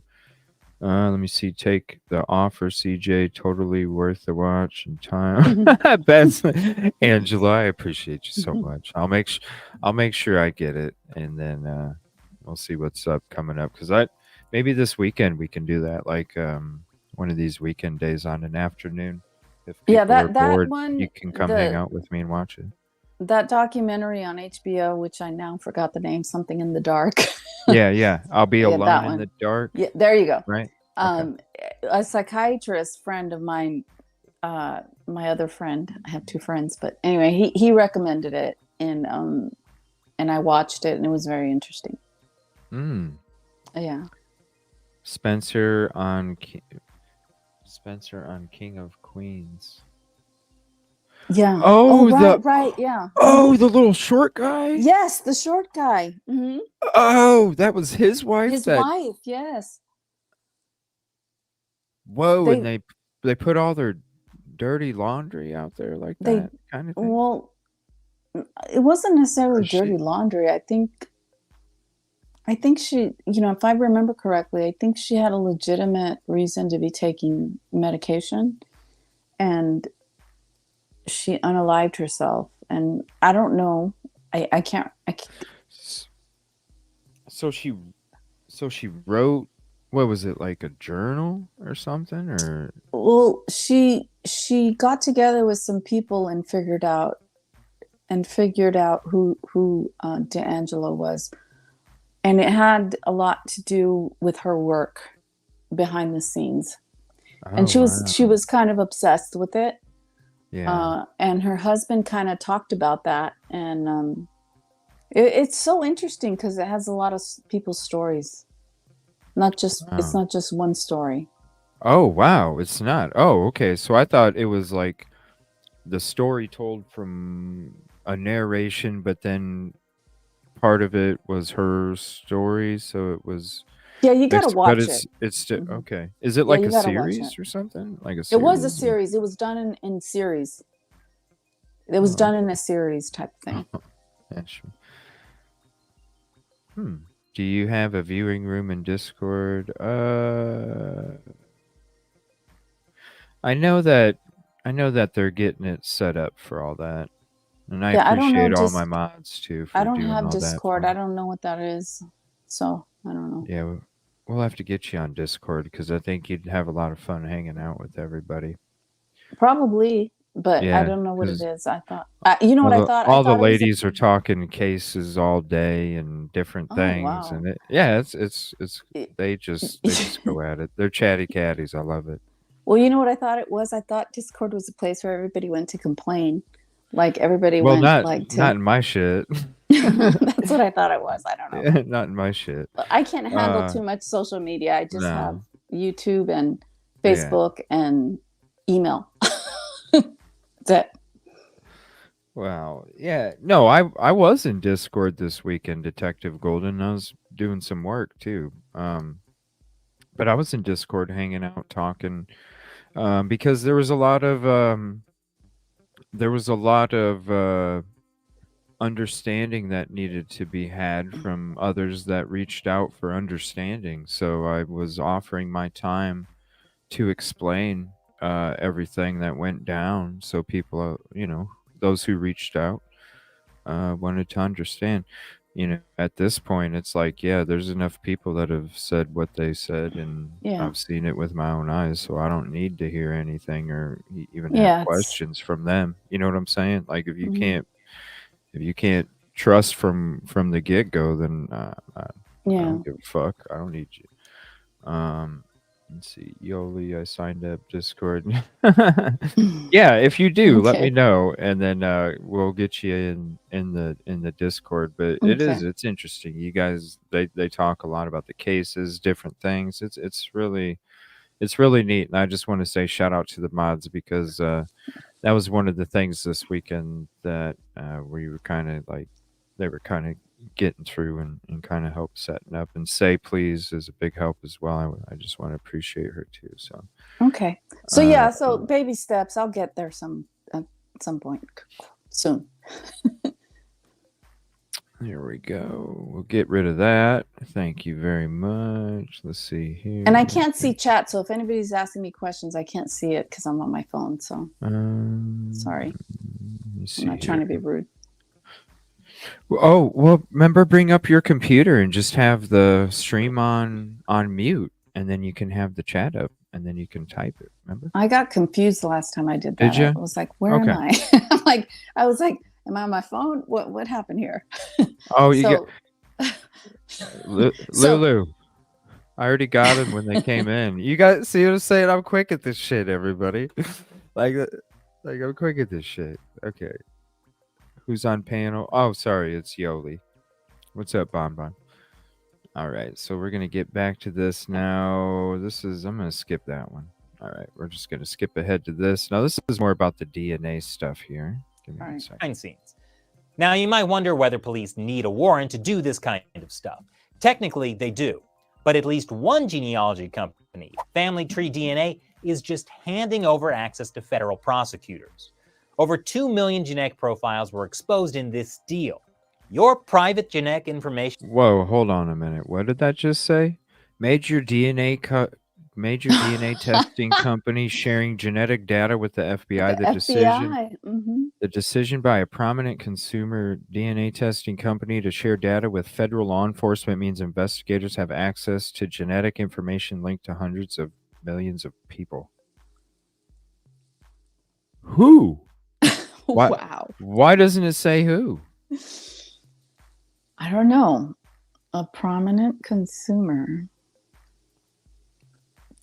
DNA testing company. It doesn't say, but let's... It would have to be one of the major... It's a prominent consumer. Yeah. So it's got to be like your... Well... Hold on a minute. Wait a minute. Does 23andMe still have the frickin'... Does 23andMe still have the thing where you can opt out? Or is that even a thing now? I do remember there was, I mean, vaguely. You did? No, I mean, I can't remember the paperwork, but I think there was something and I can't find the paperwork. That's the problem. I mean, I'm an attorney. I'm like the worst with paperwork. Hold on. Maybe they're not even, are they even offering it still? What if they're not offering it? Then that's who. So I did mine a long time ago. Wait a minute. Okay. Yeah. How long ago was it? I can't even remember, but it's been since maybe, let's see. I want to say 2018, maybe it was definitely not in the 2020s. It was in the 20 teens, 2013. Oh wait, maybe 2014, somewhere around there. But I can go back and look at my profile. I have access to my profile and it has a date on it, so I can do that. Wow. Well, I mean, I wonder if now because they couldn't give you a freaking checkbox, right? If they're able to have access to it, that's a law enforcement agency. I mean, yeah. So one of the attorneys that I know said that, you know, if there's a federal subpoena for your DNA, they could probably get it regardless of whether you opt out or not. Right. But I mean, but we're talking about a subpoena, which is a paper trail. So that you got to be legit, right? And it's subject to an objection and things like that. Right. But this is just access. There's regulations. Right. This is just free freaking reign. You know, dip your hand in the cookie jar and you can just pick whatever you want out. Lisa, I want to say thank you for that super chat. I promise to get to the grub truck soon. I told you guys a week and a half ago what my plans were for the next 3 weeks, and you know, we know what happened. So I apologize about that. Okay, but we'll get through this DNA stuff. So yeah, go ahead. See here, 23. Oh, she was asking about the grub truck. 23andMe shared on the Angle Dodge case. Oh, maybe it is.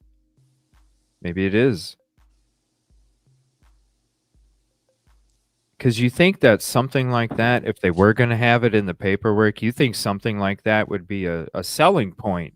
Hey, you can be safe. You know what I mean? It would be right up in top, or you know, not.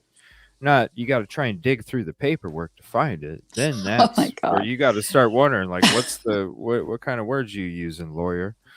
I how are you know, trying and to that's twist the something, worst. right? It's like for my clients, yeah, I'll scrutinize everything, but when it comes to my own shit, it's like, I mean, I don't know. Anyway, what Oh, happened? I'm sorry to hear that, Randy. What Randy happened? tested positive for COVID. Oh my Or God, I'm Rondi, I'm sorry. sorry. Hope you feel better soon. Oh, I've heard a lot of people testing positive lately. Oh man, I was Thank sick gosh I a never few been weeks ago. positive. Yeah, I was I sick a never few got. weeks ago, but I never tested myself. It was just a kind of like a cold, I but mean, I'm a knock on wood, but my immune system has always been banging, so I'm gonna keep oh, that's knocking too on wood. bad. But yeah, usually I don't even get sick. I don't know. My immune system is just. Let me see here. It's probably all the coffee, the clean living and coffee. Shout out to people who want to make shit up. Clean living and coffee. I had it twice in July. Ooh, dang. So I've get had you it. there. I've had it. Yeah. Yeah. I had it in December. And I think I had it before it even, like in the February before the lockdowns, I had it because I had never been that sick before. So I probably had it twice. You know what? I did get sick. Like I never been sick, and I missed a week and a half for the first Yeah. time. And I was like, "Whoa, this is the worst flu." And I remember when I went and got tested for the flu before I came back to work, they told me I didn't even have it, and I was like, Yeah. "What? You tested negative for the flu?" And I'm like, "How in the fuck Mm. did I test negative? It's the worst flu I ever had." We don't know. We're just saying it's a respiratory digestive bug. I was like, okay. Yeah, that's what they told me. Respiratory digestive bug. I was like, okay. So All right. maybe I did have it, but after that, I don't know. Maybe I got the antibodies for it or something. Because after that, I was working around people that were testing for it left and right, and I was never getting sick after that point. I felt fine. Yeah. So Okay. let me see here. All right, we'll get back to this here. Now you might say this is great. We're catching criminals who've evaded justice for decades. This is crazy right but here. Just think about it for a second. They were caught through the DNA of relatives. They never willingly gave their DNA for testing. Well, except for the DNA they presumably left behind at the crime scenes. Now you might wonder whether police need a warrant to do this kind of stuff. Technically, they do. But at least one genealogy company, Family Tree DNA, is just handing over access to federal prosecutors. Aww. Over 2 million Lisa, genetic profiles thank were you so exposed in this much. deal. Your Thank you. private genetic information may not be so private anymore. John Verdi is the Vice President of Policy at the Future Privacy Forum, a DC-based think tank that focuses so on cute. data privacy. He's deeply concerned about this. He said the deal between Family Tree DNA and the FBI is deeply flawed, out of line with industry best practices, and out of line with consumer expectations. Most consumers expect their data to remain private, but not every company sees it that way. The operator of GED Match, Curtis Rogers, told the Mercury News that user profiles might be used for non-genealogical uses, and if users are concerned about their privacy, they should take their data down or avoid uploading their DNA in the first place. But it's a little bit unfair to provide a service for one purpose and then expect customers to understand that their data will be used for a completely different purpose. I mean, Facebook. To be fair, recently GED Match updated its website so that before you sign on, you can read through their 8-page Terms of Service and Privacy policy. On page 5, there's a part that says possible uses of raw data include blah, blah, blah, familial searching by third parties such as law enforcement agencies. So obviously, every user will read the terms of service thoroughly and make an informed decision. On the other hand, I think it would be better if they just told you up front that they're going to share your DNA with the police. Right? So are all genetic testing companies working with law enforcement to solve crimes? Not necessarily. Some companies have come out and denied claims their databases are used to solve crimes. 23andMe and Ancestry both said they don't work with law enforcement unless they receive a court order. A spokeswoman for 23andMe told the Washington Times that the company has never turned over customer data to law enforcement. And a spokeswoman for Ancestry said the company doesn't share data with insurance carriers, employers, or third-party marketers, and that law enforcement only gets access through a court-ordered warrant. I wonder, though, why some law enforcement agencies still won't disclose exactly which database they're using to crack crimes. Yeah, because it makes you wonder, do they walk into these places and say, hey, you're going to help us, and you're not going to say shit? Well, yeah, I mean, That too. oh, for Like, God's sake. Well, luckily I do civil law. I'm not involved Yeah. in criminal law, so I'm away from criminals because you never know. I mean, my DNA could get caught up in something. I mean, geez, it worries me. it You know, does. it does. It worries me, but you know, the chances of my getting involved in any kind of thing like that are low, but still, you know. Mm-hmm. Mm-hmm. Let me see here. Let's see. And I can't. Again, What is I there can't new see chat. documents out? Is there? Yeah, let me see. And if you have something for Yoli, type Yoli hashtag, and then it'll stick out on the chat. Is there? If there is new documents, I might read them after we're done. I'm gonna finish up this video, and after we finish up this video, because I got plenty of more DNA stuff that we're gonna go into tomorrow. I wanted to play this just to kind of show you the dark side of the DNA testing and how it all works. And plus, I wanted to get into the Vargas testimony, so we'll be getting into that when this video is done. And then I might have some time for the documents if there is something new. But I did want to end the show with some police simulator for you guys, because I know it's been a while since I played something for you. So thank you so much. Switch up Jilly Bean. Does Ellie sampling like they're a private consumer? That too, right? That's what I just said. Or they search as them. Put my DNA in there. Yeah, very. That's how you don't have any paperwork, you know, because you didn't have to run any tests. You just sent it in, right? Right. Yeah, you didn't That have to might do be nothing. There's no chain of custody. There's no nothing. It's just no about reports. putting it in a database. Boom. Yep. Wow. It's crazy. Above all, it's disturbing to know that people can be identified through DNA services without having ever consented to it because of a relative being in the database. Cool. I mean, we all have that crazy uncle who may or may not have committed grand larceny and caused $32,000 worth of property damage. And does Uncle Nick really deserve to go to jail? Well, that saliva you spit into a tube may be just what authorities need to finally catch him. And then, who's going to give you weird and slightly inappropriate Christmas gifts next year? But seriously, there are going to be people who say, what's the big deal? I don't have anything to hide. And that might be true, as long as we're living in a free and democratic society. But not every free and democratic society stays that way forever. What if one day your country becomes more authoritarian? China's authoritarian regime is already using DNA to spy on people. So having your DNA out there could come back to bite you. And here are 3 companies that have acknowledged they actively share genetic information with US law enforcement: GED Match, Family Tree DNA, and Parabon Nano Labs. Those are just the ones we know about right now. Back when the Golden State Killer story first broke, investigators didn't say which sites they had been working with. So who knows which companies are doing what until they get called out for it. It just goes to show that, like all private information, even your DNA kits are not so private when in the hands of a company that's being irresponsible or under pressure from law enforcement. And if that's news to you, you must be new here. Hi. But look at the bright side. If it weren't for 23andMe, how would we know the Grinch likes salty snacks? True. So what do you think about DNA testing companies? Have you taken a DNA test yourself? Leave your comments below. And this video has been sponsored by 23andMe. Just kidding. It's not easy to get sponsorship from large corporations when I call out the shady behavior of large corporations.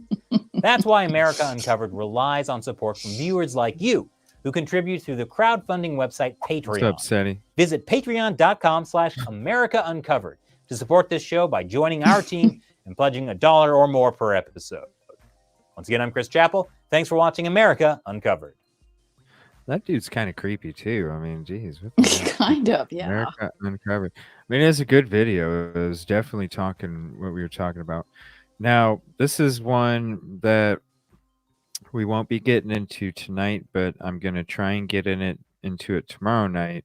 The one with CC Moore, how DNA led police to Koberger. Oh, So that would that'll be be interesting. that'll be That's something what we'll I be want to getting know. into tomorrow night. I just I'll be kind of getting into the show a little quicker tomorrow night. I just wanted to say a couple things in the beginning, and tomorrow night we're just going to be going into the hellos, and then we're going to be going right into it. So tomorrow I do have plans to be doing with CC Moore. I love CC Mhm. Moore. I love what she has to say. Actually, you know what? I might, because we started to get into it on the previous episode, and then we didn't. So I did want to. Let me see.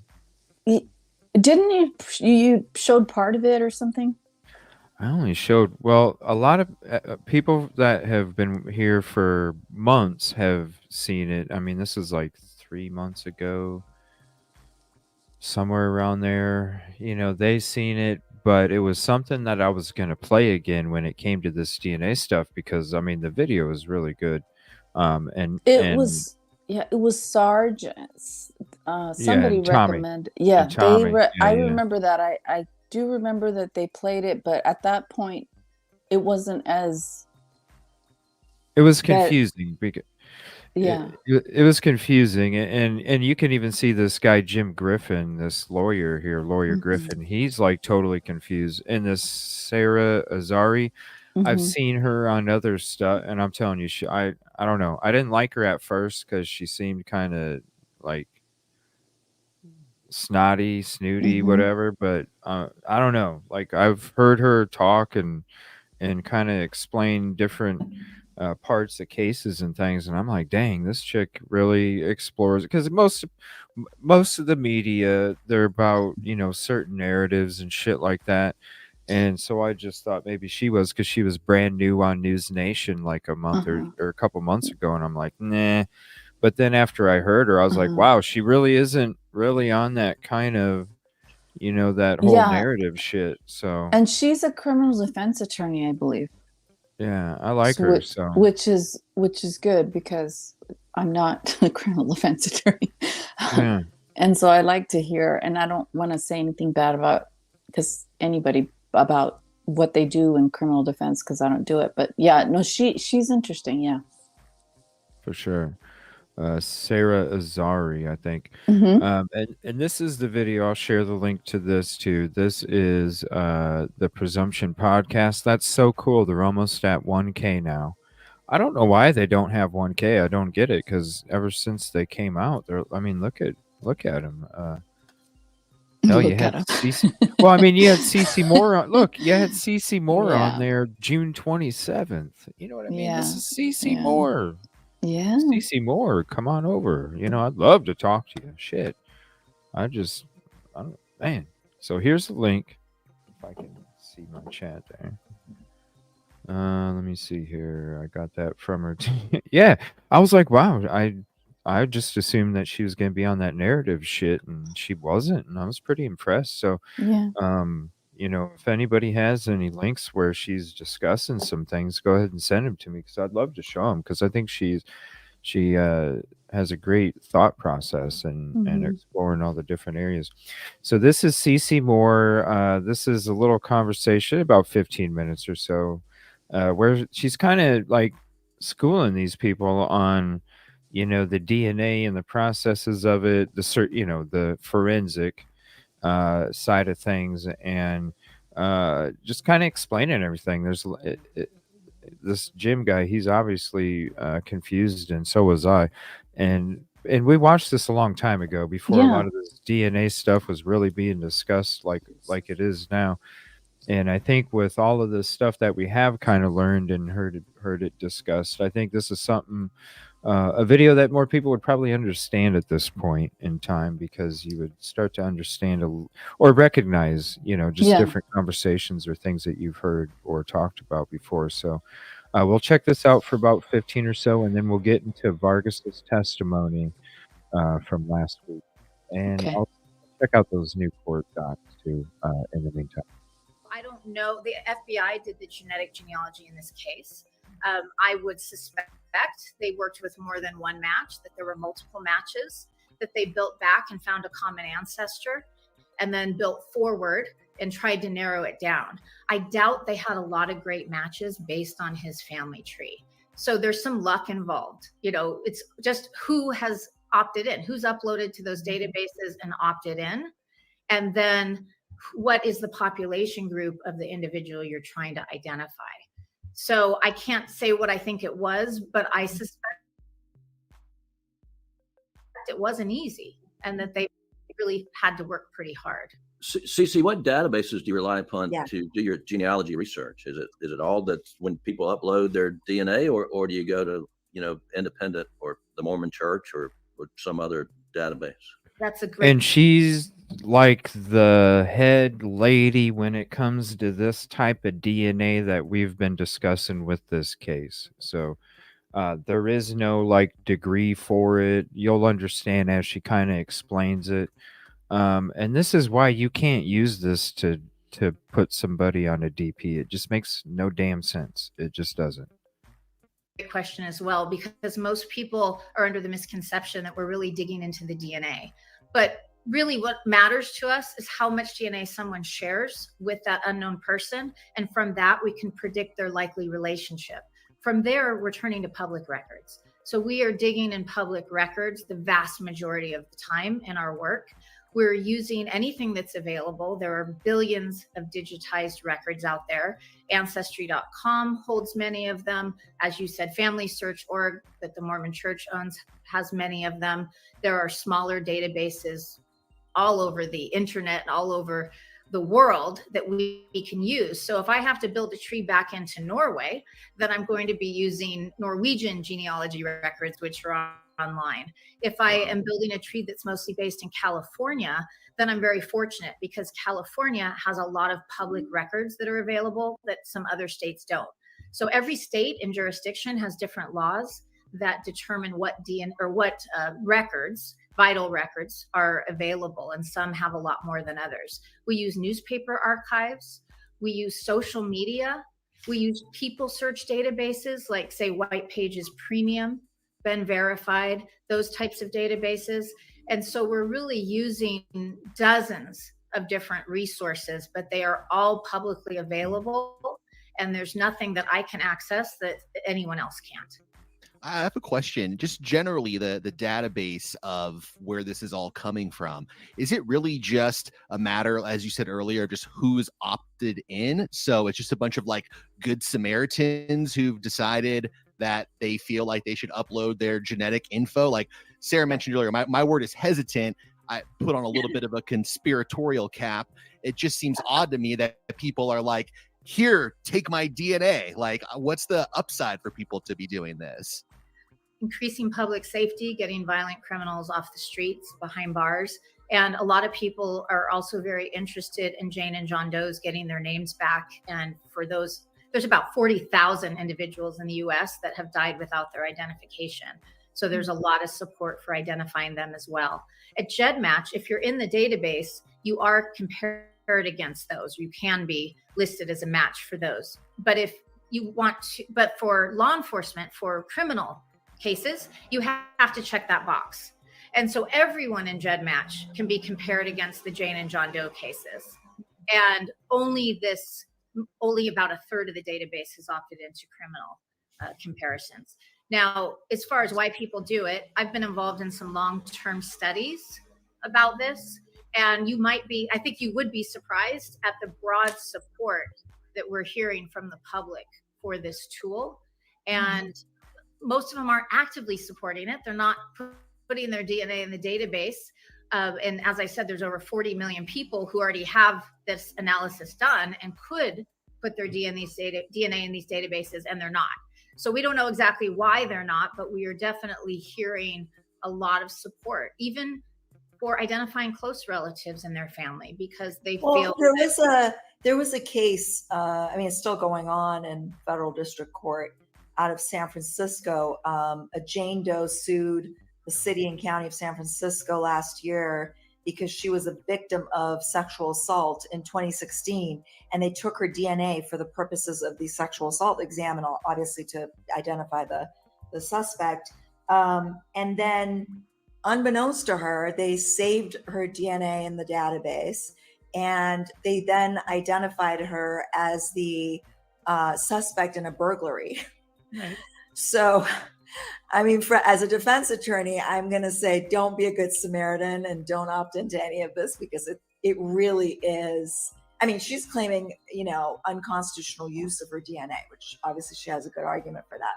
But I just wanted to put that out there. It wasn't really a question for you, but no, I mean, it's something I publicly spoke out against, and I also spoke out against using the newborn DNA for those types of purposes, because I strongly believe that people should have the right to decide how and if their DNA is used for these purposes. And that's why I really promote best practices and ethical use of genetic genealogy. It's really important to me that we're following the rules, following the terms of service, and only using the DNA profiles of people who have allowed them to be used. And so that's why I spent a lot of time educating the public.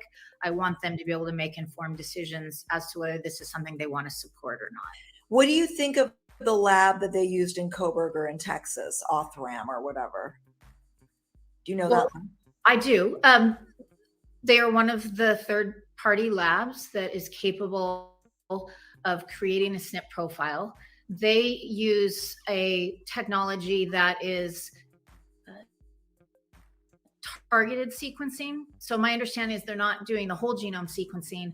They are targeting certain parts of the DNA and sequencing just those. And then, like any of the analysis used in genetic genealogy, they extract out those SNPs that we use for comparison. And those are chosen to be as comparable as possible to the files that the direct-to-consumer DNA testing companies create, because that's who we're comparing against. Mm-hmm. And so, they've been under the gag order. They haven't been able to speak out.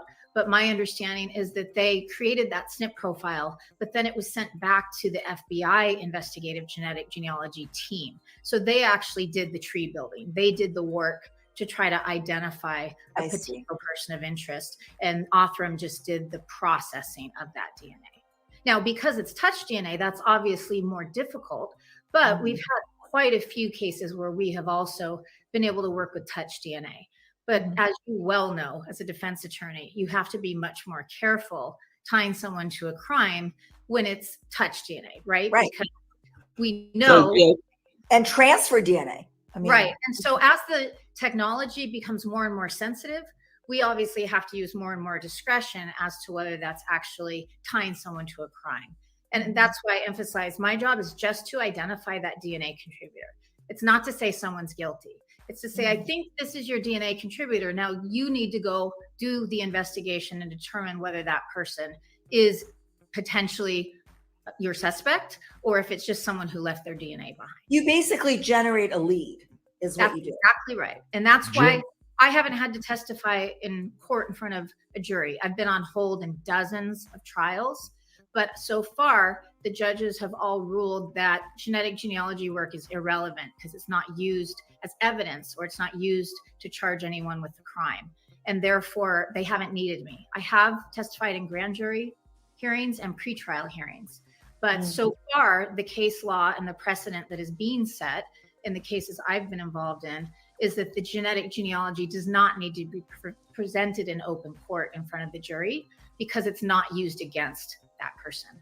Jim, I wanted to get you in here. It looked like you wanted to say something a few minutes ago. I can see you're burning to get in here. I am. I have 2 points. One, though, people listening may not know the difference between touch DNA and other forms of DNA. So just touch DNA is if you, like the Koberger case, I understood they took cotton swab perhaps and swabbed the snap on a knife sheath, and that's where they got DNA from, and that would be touch DNA, correct? Correct. Yeah, and we don't know exactly what was available and what they had to work with in this case, but obviously with touch DNA, there's a lot less sample available. Right, and then others, well, semen, for example, that's a body fluid, and you get DNA from that, or hair samples, or tissue samples, and so that's a different type of DNA, correct? Absolutely. And so that is going to help determine how directly it ties someone to a crime, of course. And I'm not an expert in this, I'm not a lawyer, but Sure. certainly we're working a case where they found semen inside a dead woman's body that has been raped. And that individual didn't have any tie to that person, wasn't a known partner, then that's much more damning than if somebody's blood maybe is found on a wall at a crime scene, which we've had that happen, and it ended up being a prior occupant of that home. In fact, we've had that happen. You agree that, like what Jim was saying, the touch DNA could be transfer DNA as well? Absolutely. Yeah. And, I'm not a geneticist. I'm a genetic genealogist. So I'm just speaking from the work that I've done. But to me, as a layman, it seems clear that touch DNA is far less damning than when someone's blood is mixed with the blood of the victim or their sperm is inside a dead body. Sorry about being indelicate. But. Sure. So, and the next question I have is there scientific consensus as to what it takes for a match in your field? So a match in our field means something very different than a match in a law enforcement database or a court case. A match in our field is a partial match, and it's caused a lot of confusion, and I wish we had a different term, but that's what we've always called it in genetic genealogy. If I get a match, that could be someone who shares 1% of their DNA and is my third cousin, and we share a set of great-great-grandparents. That's very different than a match. See, there's that's different crazy. different DNAs, different. So when they say they got a match, Yeah. it says one thing to your head, but then you're like, wait a minute, there's so many different meanings for that word. Oh man. Yeah, just check this out. She kind of gets it. It's a very, that's why, like, you have to listen to the whole thing. It's an hour and 10 minutes. We're just showing you the last 15 or so, because this is where she really gets into it. But it's a great conversation. I'll share the link to the video in chat again. And if you go show some love, just say you saw it on the show and tell them that we appreciate their hard work and their efforts, because they definitely deserve to have more than 900 subs. I mean, come on. It just doesn't make any sense. So here she's going to go through the meaning of match again. And other forms of DNA. So just touch DNA is if you, like the Koberger case, I understood they took a cotton swab perhaps and swabbed the snap on a knife sheath, and that's where they got DNA from, and that would be touch DNA, correct?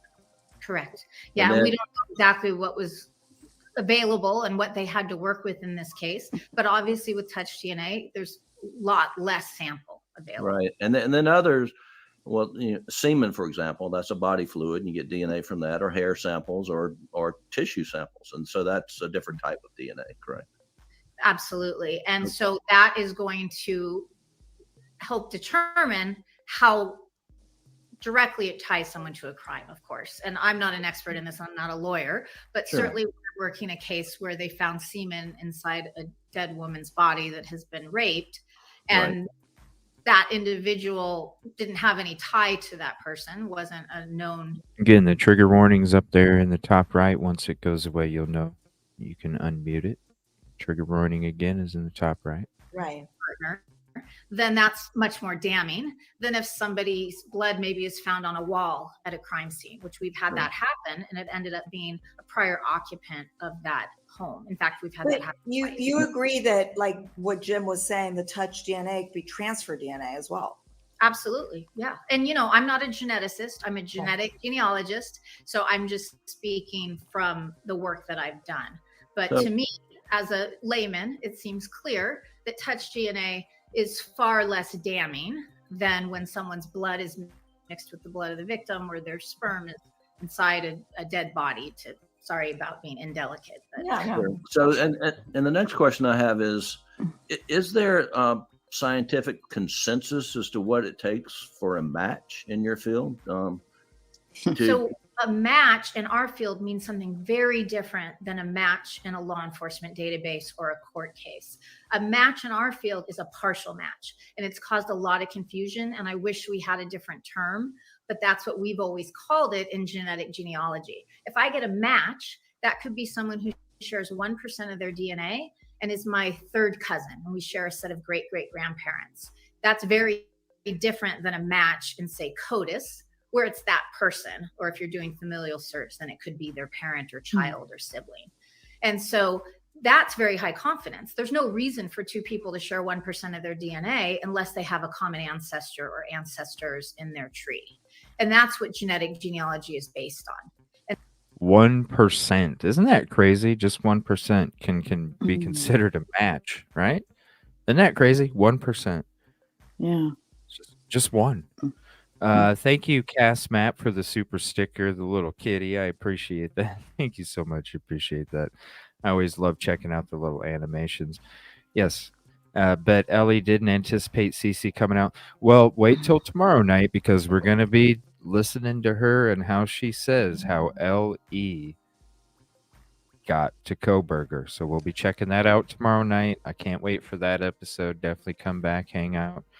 Lurkers, too. I noticed about 20 or 30 of them hopped out after a certain bit of time. So thank you for coming in and showing some support. And definitely hit the like if you haven't yet, because it's a free way to help me out. And you know the lurkers ain't hitting like, so I appreciate you guys. And so we're typically working with these very small amounts of shared DNA and very distant relatives. Well, I mean, 99% of DNA is common to all humans, but you're only talking about 1% of the DNA. Not this type. So this type of DNA, this is crazy. 50% with each of your parents, 1%, about 25% people, with each of your grandparents, about 12.5% with each great grandparent. Is a match. And this is the type of DNA that changes quickly. SNPs, single nucleotide polymorphisms, are the ones that mutate, that change. And so those ATCs and Gs are going to be different with people that are unrelated. And we're looking for long identical stretches. We're not looking for single marker matches like you would with the STR profiles. Yeah, and so it's many in a row. They're actually blocks of shared DNA. And that really is my question. How many in a row have to match before it's a match? So we measure them on centimorgans. That's the unit of measurement for genetic genealogy. And if somebody shares, I would say it's not an exact science. 20 centimorgans or over is pretty confident that they have to have at least one common ancestor in their family tree. The match lists typically go down to 7 centimorgans, but we're not typically using those. We are usually using maybe the top 12 matches or top 24. We're hoping we'll find matches that share over, say, 70 centimorgans, which is approximately a third cousin. If you are sharing anything above 50 centimorgans, we can be confident that you are going to have a relatively recent common ancestor in your family tree. As it gets less and less, it becomes less confident.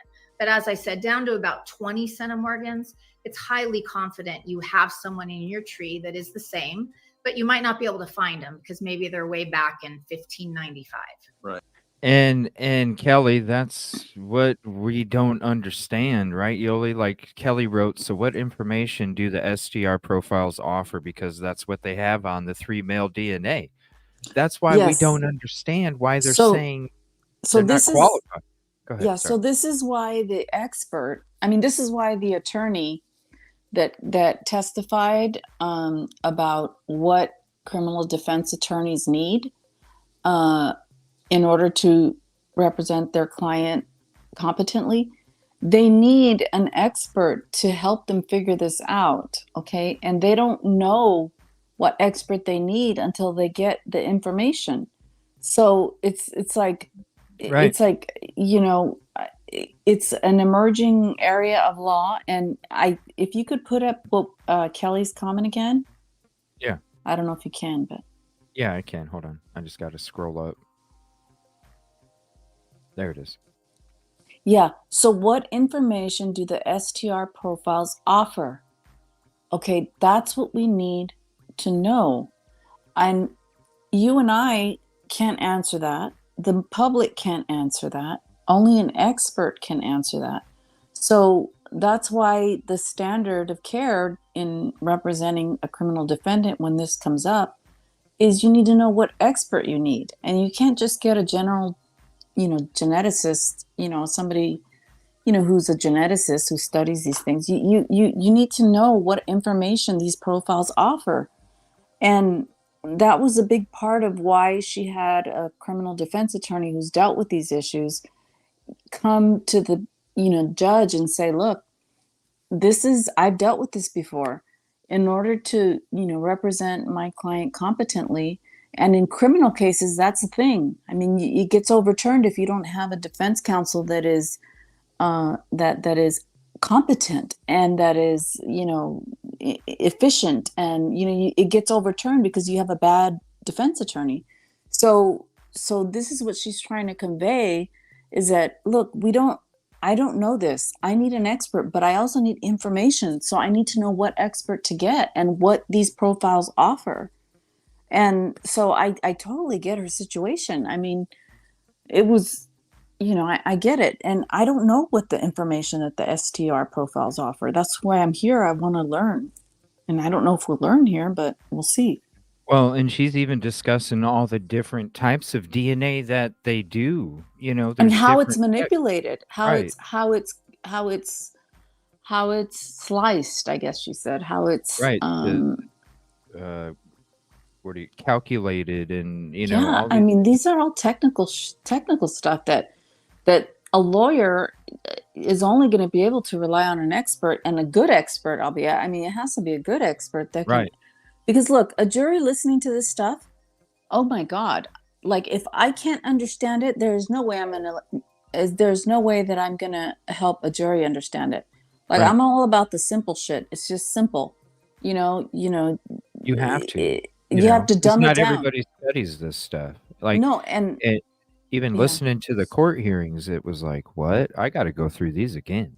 Like, there's a lot of shit I'm not understanding. Even, like we just, the whole not qualified. What the hell? Yeah, I don't know what that means. What? Like it. Like I could ask. It could mean so many different things, I guess. Like I could ask a whole lot of questions, and I understand why this CC Moore has never been allowed to testify in trial. But here's the thing: she's allowed to testify in grand juries and in other areas. Why is that? Is it because what she does elicits a suspect?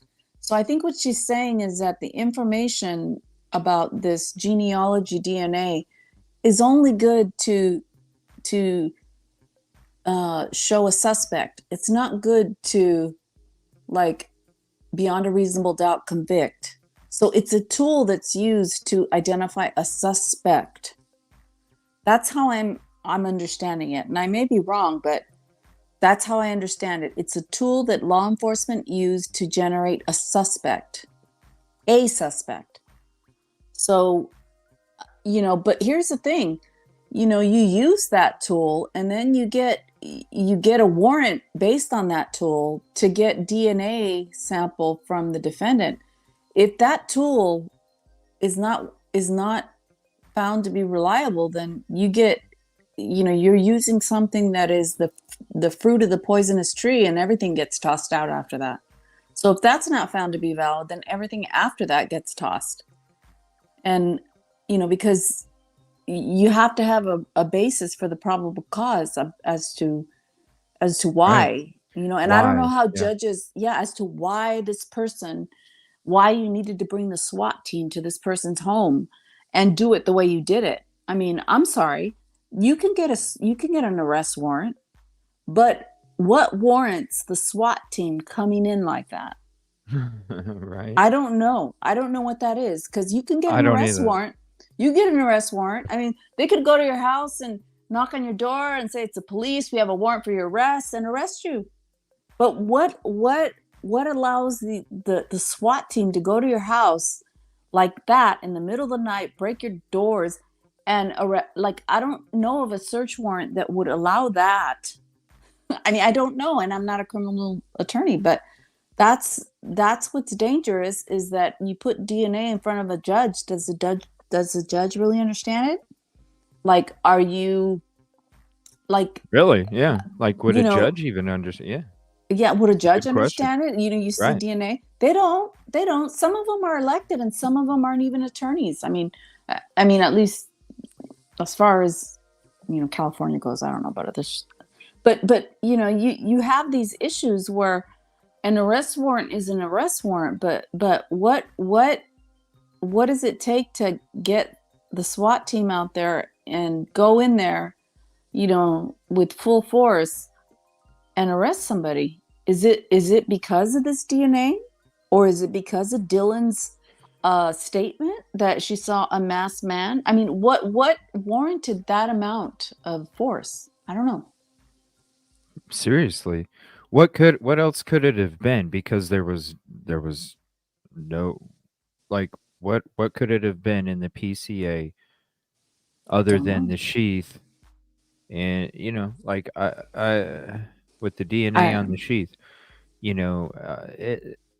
other than that, like, you got cell phone pings. Okay, that doesn't mean you walked in the frickin' house. You could have No. easily drove by.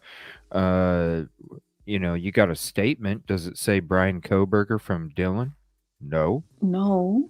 The You don't have a license surveillance plate. photos. Yeah, you don't have a license plate. Surveillance I photos. don't No. understand. See, So it I had don't to be the sheath understand. and the DNA. And if that's what they used to be able to bust down, like, not his house, his parents' house, like his parents. Yeah, his parents' And house. And if that's what they're not was fixing the used, shit.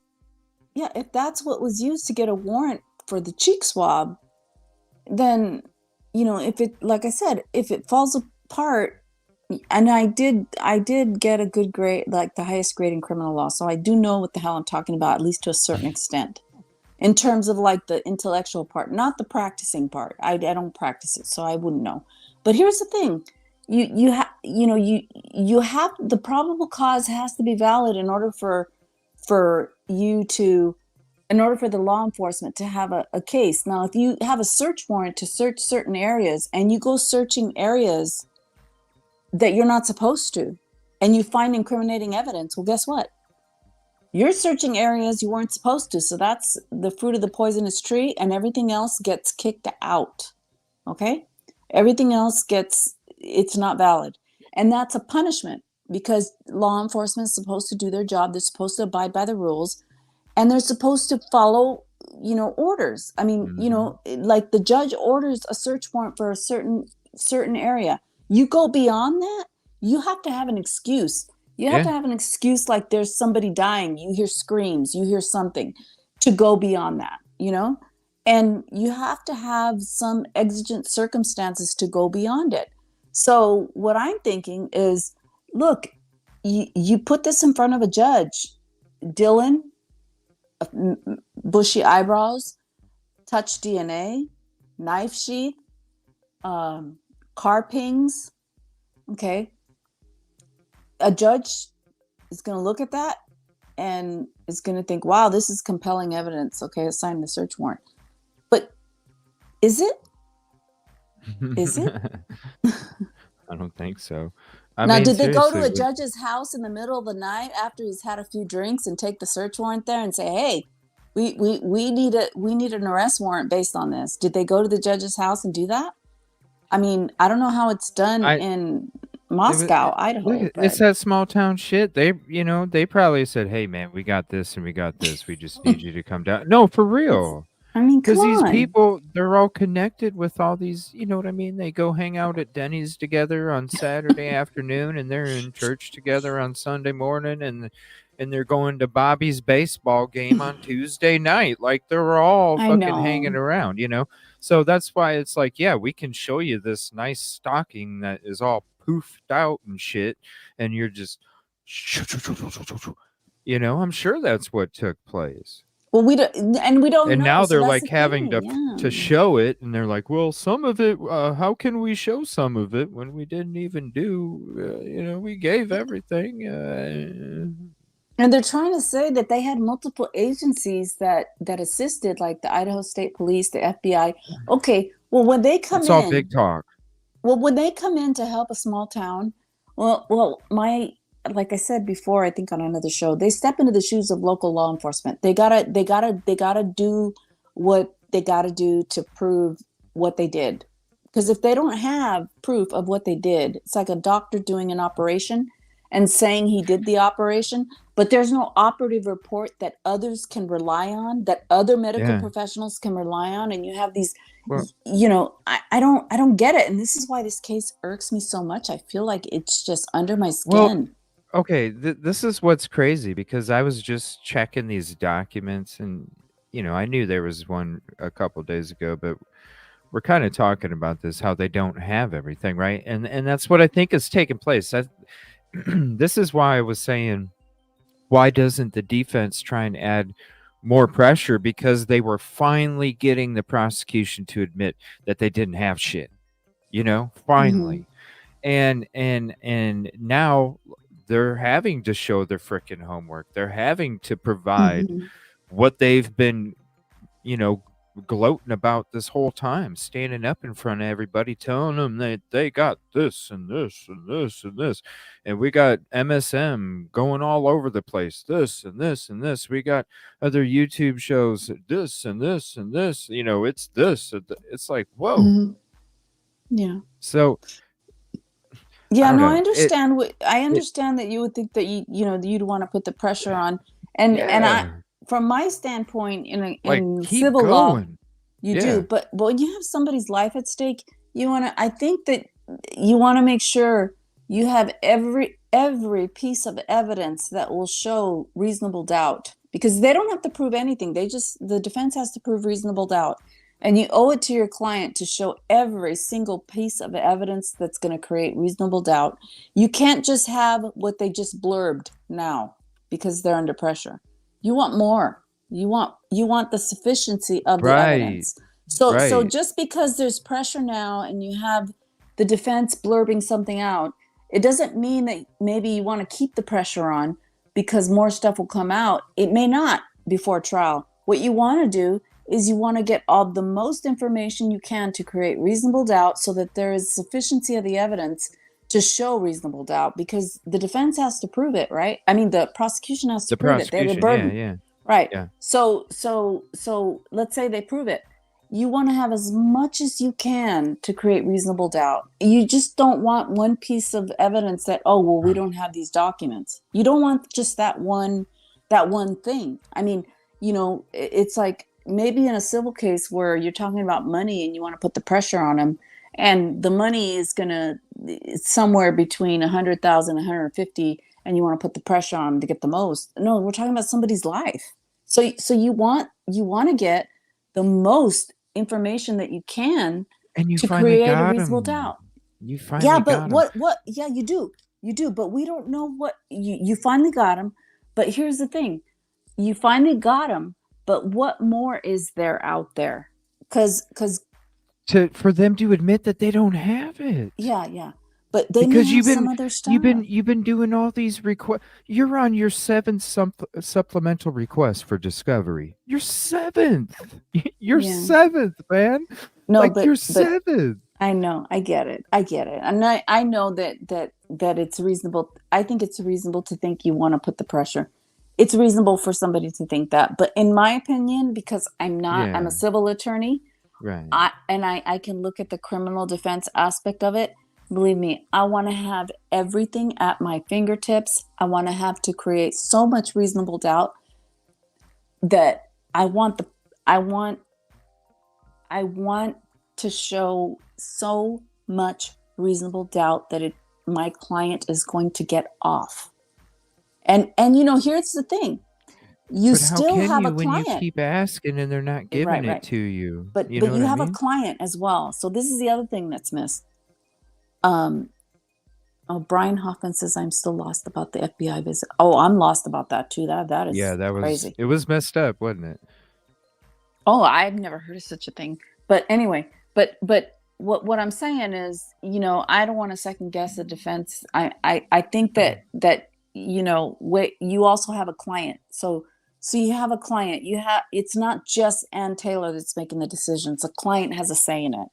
So you got to consider what the client wants. So, client has to consent to certain things. So she may have an issue with the client, and maybe, those things we're not privy to. It's attorney-client privilege, and so there's a lot of things that go into it. But I can see why people would think, keep the pressure on. But Yeah, because you finally got them to admit I it. When they know. finally admitted it on that court hearing, the 18th, or I think it was the 18th one, the one on the 18th, Yeah.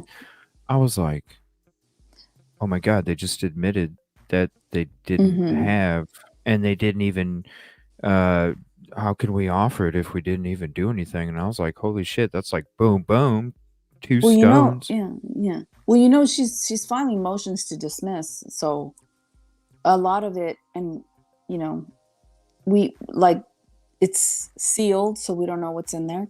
But whether Right. he waives a right to, I think he could have waived it up until the last minute. I don't know, because I know in Right. civil there's deadlines. I don't know if he could have. There was a deadline for him to waive it, but I doubt it. I don't know. I'd have to look at it. I thought you could wait because that was part of doing the silent, was being able to do that, right? Mhm. Wasn't that part of it, I thought? Being silent was the alibi thing. The waive to a speedy trial is another thing. I don't know if there's a deadline where somebody has to waive a speedy trial. Well, no, it was going to happen October 2nd, I thought. But So the that was waiver, because they needed more time Mhm. to, like you said, they didn't even know what expert they needed to hire. Yes, and so you don't want to get stuck with ineffective counsel because you didn't do your homework. I mean, you need to know what experts you need in order to properly defend your client, and Right. all the pressure in the world is not going to help you there, because you could put all the pressure in the world, but if you go to trial and you don't even know what expert you need, what good is that? It kind of defeats the purpose. So I don't even know. I'm pretty savvy with medical experts, and I've had cases with geneticists on birth injury cases, and I know, believe me, I know all this stuff. And I half the time, well, not half the time, but a lot of the time, if maybe 20% of the time, I don't really understand it, but I listen to the expert just enough to get what I need and to get through the case. But you need an expert. It's not about, that's why I like medical malpractice, because you just have to be humble and listen to the expert and understand it and be able to regurgitate it and be able to use it when you cross-examine witnesses. It's not that hard for me. Yeah. But You it is. You got to transfer calculus to algebra. Yeah. You But really do. this case has really gotten under my skin, especially now with this DNA stuff. I'm interested. Anyway, I don't want to take up too much of your time. You want to play a video? Well, we were talking about that. Yeah, we're going to be checking out the Vargas testimony here next. But I was going to show this real quick because we were talking about the new documents, and this is the supplemental, the seventh one right here. Okay. And here, let me zoom it back a little bit. It says, please take notice that the undersigned pursuant, and this is on the 25th, to Rule 16 of the Idaho Criminal Rules, the 4th, 5th, 6th, 8th, and 14th amendments to the Constitution of the United States and Article I, 1, 2, 13, and 17 of the Constitution of the State of Idaho, requests discovery and inspection of all materials discoverable by defendant. And therefore mention the constitutional provisions, including but not limited to the following information, evidence, and materials outlined in Exhibit F. Do we know what Exhibit F is? Let me see. Under seal. It's attached under seal. Yeah. I mean, I think that's what's gonna. I mean, aren't a lot of these under seal now? I mean, I think. Well, maybe stipulated motion, order to file, defendant's exhibit. Well, I would say that in high-profile criminal cases, it's starting to be under seal. A lot of them, because of mainstream media. Yeah. But back in the day, because of us. yeah, and you guys. Yeah, because we don't leave it. We don't let it be. We keep digging. Yeah. So like that. So maybe nowadays it's more prevalent that it's under seal, but back in the day when I first started practicing, these things were not necessarily under seal, and even criminal cases. But But I mean, it's because of mainstream media. I mean, that's why they don't want cameras in the courtroom. Now, O.J. Simpson's trial was televised. Scott Peterson's trial was televised. Jodi Arias's trial was televised. Yeah. And all of a This sudden, one there's a should shift. be. Well, but It should be. It should be. But what's happening Yeah. is mainstream media is They fucked it up. I Big think they time. did because you know Frickin' Court YouTubers. TV. I don't understand it. I really don't. The fact that I had to throw up that coffee cup, and let alone the coffee cup, I had to throw this thing up sometimes because they zoomed in so much on them. They did. I They had to zoomed in on frickin' his. cover this. I had to cover the screen. I They had no zoomed in. choice. They zoomed in on his crotch just Yeah, recently. yeah, It's like, yeah. what the hell? Yeah, that's one of the times I had to throw this up there. I was like, "Are you freaking serious?" And this was like how many times before they even started Judge warned. I thought, oh, that's interesting. Like, Because what are you doing? look, and I'm going to say this. One of the cameras showed when he was in Orange, they showed like his wrist area. And you know,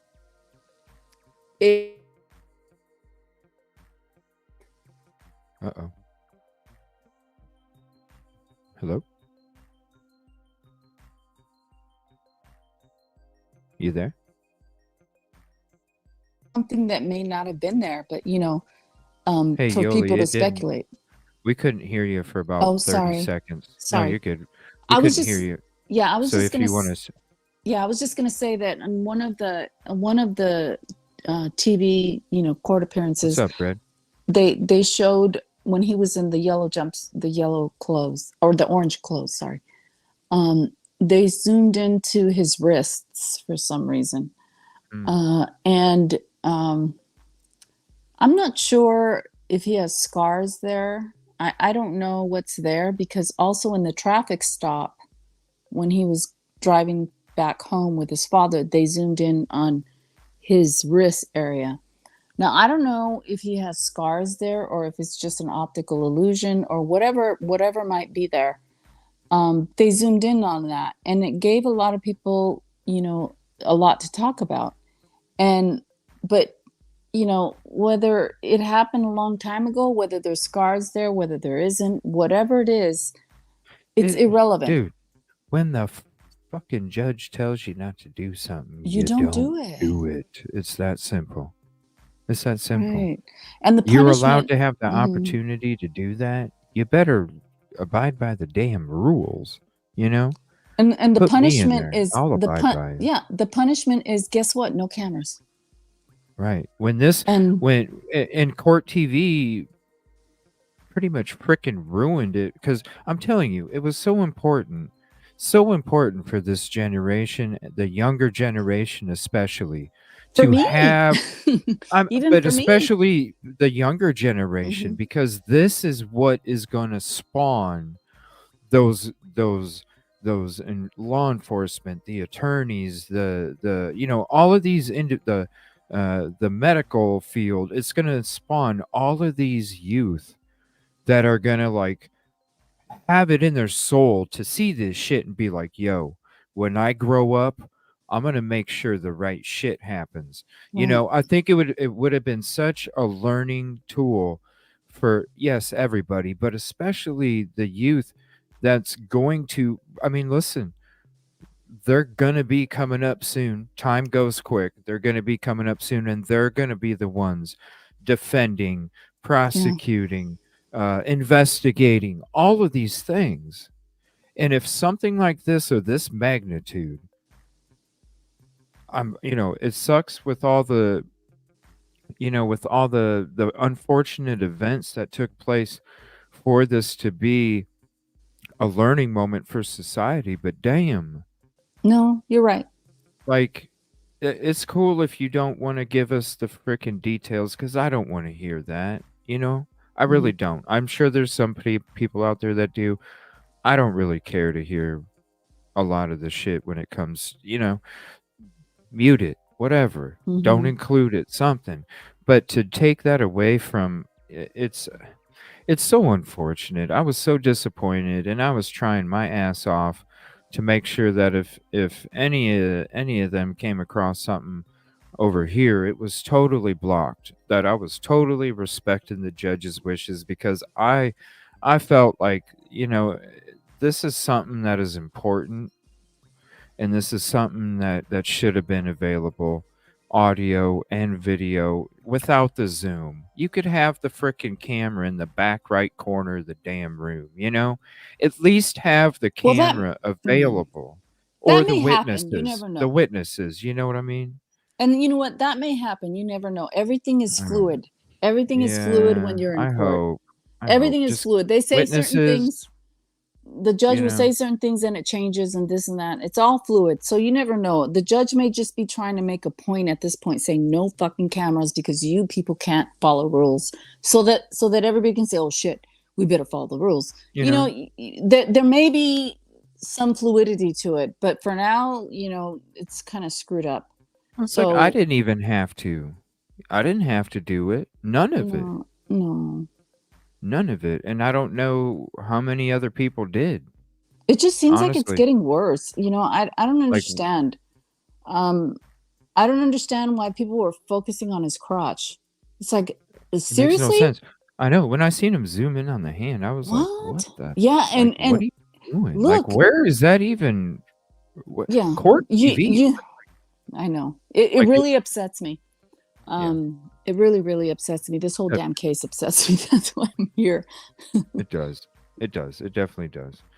Let me see here. Good night, Coral. Thank you for hopping in. Appreciate Thank you. Right. Let me get to. Okay, I'm gonna take a quick 5-minute break, and then you're gonna play a video. Yeah, I'm gonna get into the Vargas stuff here All in right. a few. Okay, Yeah, go let me ahead. take a quick 5-minute break. Yeah. And then we'll get into the Vargas testimony, and then we'll be ending the show, and then you guys, I can do a police simulator since you guys were requesting it quite often, and I wasn't able to really do it lately. So if you guys would like, I'll go ahead and do one after the show is over, and I'll just include it with this show. It doesn't have to be. Well, I probably should separate it, honestly. Let me see here. So tomorrow we're going to be listening to CC Moore, how DNA led police to Koberger. I can't wait for that. We're going to be checking out something about fake DNA and witness tampering. Something about that. And then we'll be getting into some more of the testimony. And I might even make this depending on how much testimony we get through tomorrow night, I might finish up some of it on Thursday, and then maybe we can open up. I think maybe that's what I'll do Thursday. If it does drag on past tomorrow night, I'll finish it out Thursday in the beginning, and then for Thursday night, because I'll be doing like an extended show, because I'll be back Friday morning at 9 a.m. We can do like a hangout and kind of chit chat and talk about whatever cases, or we can continue to talk about the same stuff. So we'll figure that out. Let me see. Let me get this testimony ready. I can't wait to watch that CC Moore, how DNA led police to Koberger. That's going to be interesting. Let me see. Where is that?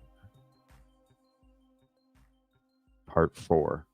So this is East Idaho News, and of course the audio is kind of but there's nothing we can do about that. So I'll get to chat real quick. I'll throw the link to East Idaho. This is what we will be using. Oh.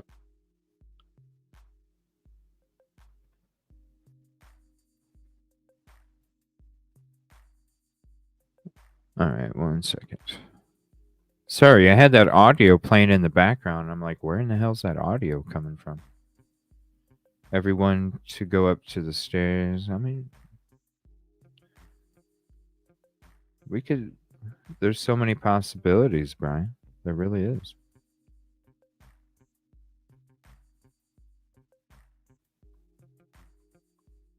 And I don't know what's up with YouTube. Like, what is this something new from YouTube?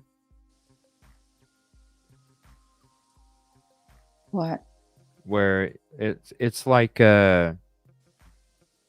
what is it doing, mods? Because I see it popping up on my chat feed. Is it like holding? It's like flagging comments or something. YouTube is doing. Flagging comments. Yeah, YouTube is like flagging comments with certain words or something. Interesting. Because Brian, I was looking at some of them, and all you said wrong was assholes, and I say worse words than that. So I don't see what. I don't know. I love Brian. He can say not. He doesn't say anything bad. And as far as I'm concerned, I love him. I mean, hey, sometimes Brian, his words are mixed with hot sauce. You got to watch out. But he's a psychologist. I love him. It can get spicy. It can get spicy, but I love his passion. That's why I love Brian so much. He's got great passion, and he's a funny guy. Sometimes he's just got hot sauce. So this flagging, the flagging, like it's flagging comments, you said? Yeah, it's like it flagged his comment because he said assholes. So I apologize. I'm not sure what's up with that.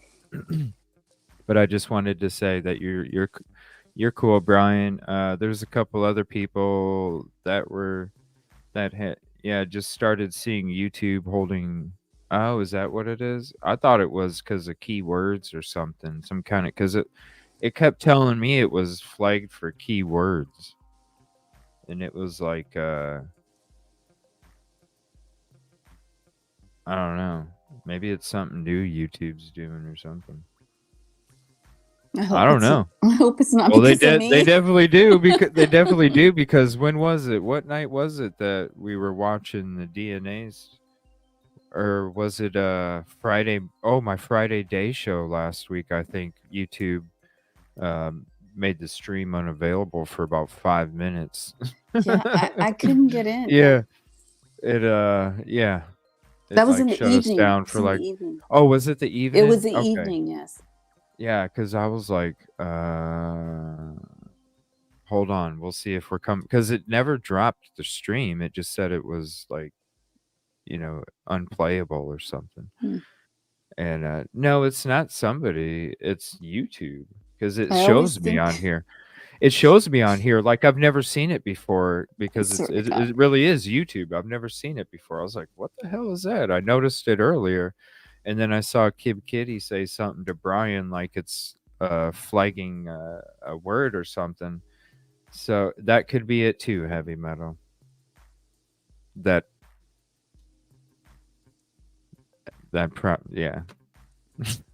I always think it's because of me. Because I'm involved. No. Maybe that's I always not think that I don't know. No, that's not it. Yeah. You know what I mean? You got people out there with certain intentions, but it's whatever, When you're on a solid foundation of diamonds, ain't shit gonna happen, so we're good. All right, so this is Vargas's testimony. This was from 10 days ago, East Idaho News. I apologize. I know what you guys know. Every court hearing, the audio got worse and worse and worse and worse and worse. Now, it's not that bad, but I am going to put the closed captioning up, okay? Oh, good. Yes, so this is 36 minutes, and I'm just going to, we might pause it a couple times, 2 or 3 times, just to chat for a minute, but I want you guys to be able to focus on all this. So if you do have a notebook or you can take notes, I'm definitely going to be, because then I'm going to use Friday's show to go over my notes of each part of these testimony, but it won't be nothing about the DNA stuff. It's just going to be going into just certain parts of the notes of each one of them that I've collected during the week of these deep dives, and we'll be going into that too. So put the link to this video in chat, and you can save it to your playlist. This is part 4, and we'll be going into the other parts tomorrow night and maybe a little bit into the beginning of Thursday. Thank you so much, everybody. I appreciate your support. I'm going to ask you a question and then come back to them. What kind of work do you currently do? I am an investigative genetic genealogist and also a woodworker. Woodworking sounds really interesting. I think we're going to focus on your investigative genealogy today. But before we talk about your work history, I want to know a little bit more about your educational background. After high school, did you have more formal education? I did. I went on to the College of San Mateo and received a degree and certificate in administration of justice and post certification. And then I went on to San Jose State University and studied criminology and with a minor in sociology. Did you graduate? I did. And was that with a bachelor's degree? It was. What year was that?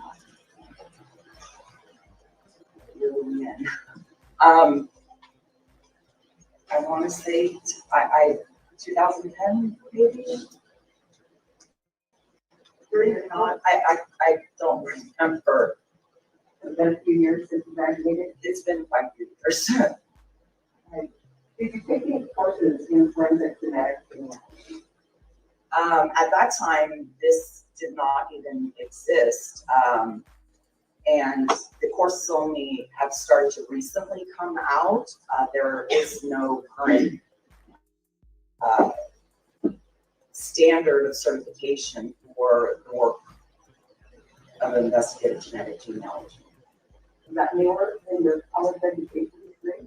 Absolutely. This is a technique that only has come to light in the last 5 years.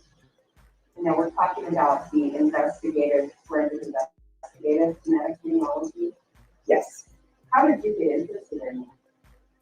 I really had no knowledge of it when I got involved. I had some health issues that I was going through and needed genetic testing. Unfortunately, my insurance wouldn't cover it, so I took direct-to-consumer DNA test and used the results to upload to a medical site. In the process of that, I found out that my father was not my father, and I then went on a mission to figure out how to identify who my biological father was. So I was personally involved in investors that very much self-taught. 100% self-taught. And this was a time in my life where I was going through cancer treatment. I had a very short prognosis of lifespan left and became incredibly depressed. And so once I identified my biological father, I then wanted to give back. And so I started a free online Facebook group for people who had gotten the same results or were adopted or donor conceived, and I started finding their relatives for them. That turned into you attending any trainings or genetic genealogy? So at the time, I did not. So in 2018, in the spring, is when I started doing just genetic genealogy, which is the same concept essentially, but you're just doing it with adoptees, donor conceived and unknown parentage cases. I did a lot of online readings and reading scholarly articles, watching tutorials, just learning about the technique itself. I didn't have any involvement in investigative genetic genealogy until August 2019, when I was asked to join one of the companies that provides that service. When you joined that company, did they train you in those methods? No, they actually presume that you have to know what you're doing in order to be a part of the team. And so the presumption is made that you already have enough experience. I continued my own education and training by attending conferences, doing workshops, following other pioneers in the field that had successful case rates, and continued to just educate myself through what I could find on the internet. Because at that time, certification programs, accreditation, any sort of courses, they didn't exist. Those are very, very recent things that have come out. You mentioned that there were groups of people that you learned from and worked with. Did you check your work or have them check your work? Oh, absolutely. The first company, so I've worked for two well-known companies. And I'm just going to pause it real quick. I just want to say to anybody that's confused, I have a lot of birdies out there telling me who's really talking shit about CJ. And with that kind of attitude, with what I try and promote, peace, positivity, and progress, and with your lack of understanding, I don't even care to have you in my community. So I'm just booting you the fuck out of here as soon as you come in. So please, more of you that want to keep talking shit about CJ like you are, because I have birdies out there everywhere, even in Discord chats. So you guys want to please come in, because the quicker you guys come in, the quicker I get you the fuck out of here. Because I don't appreciate the words that you're saying about me, especially when you don't have the understanding. So thank you. Thank you for coming in here, both of you. Now I got rid of you. Appreciate it. In this industry, and then I have created since my own company. One of the first company, you worked individually on cases. Well, this is the thing, okay?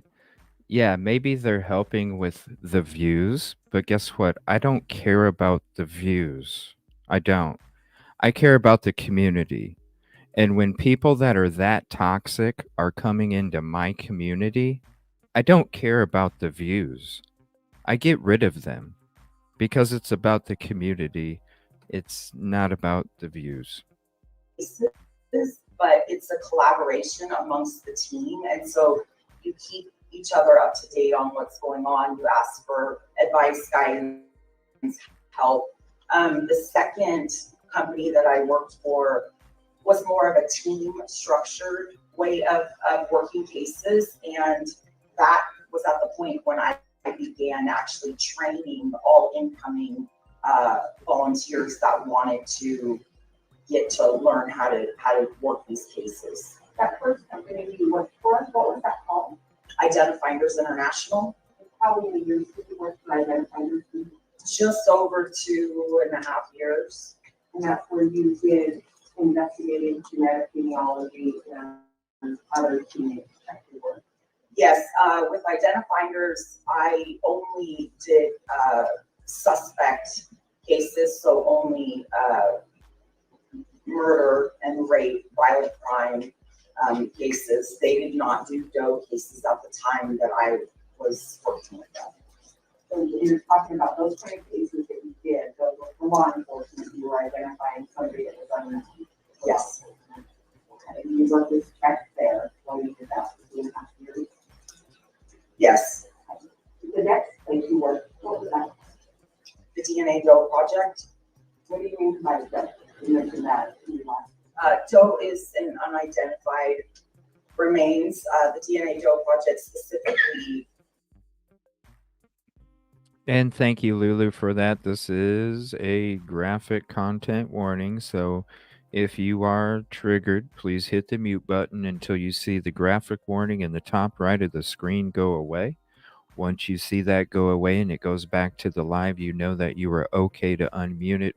Please hang out in the chat, discuss the case, and continue to hang out. Just go ahead and keep it on mute, and then once you see that in the top right go away, then you know that you're okay. Okay. Takes on adult DOE cases. And I am going to take the closed captioning off as well while we are in that graphic content. So if you are having the screen up, you still don't see what's being said. baby cases. So I work those cases on my own with my company. But it's identifying not suspects, only unidentified remains. And you were not law enforcement there. You were not doing anything for law enforcement there, so it's a little bit different. Do I understand that? So for both companies, we were working on behalf of law enforcement. We would contract these cases with law enforcement, but law enforcement was not in fact working the case. The genealogists were working the cases. Okay. For law enforcement to get it answered? Yes. All right. And so how long did you work at that? I was with Genealogical project for about 2 years. And is that where you did some human training about genealogy? Yes. From there, where did your career take you?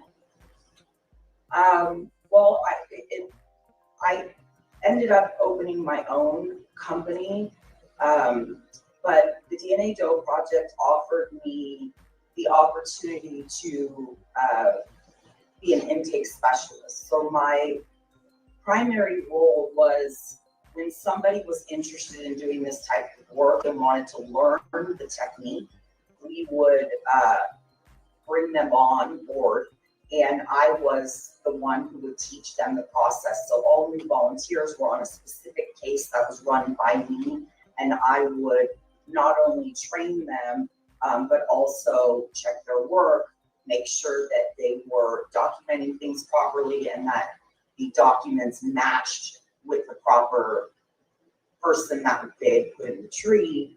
I also, the University of New Haven had also started a forensic investigative genetic genealogy course that you could take that had a practicum at the end of it.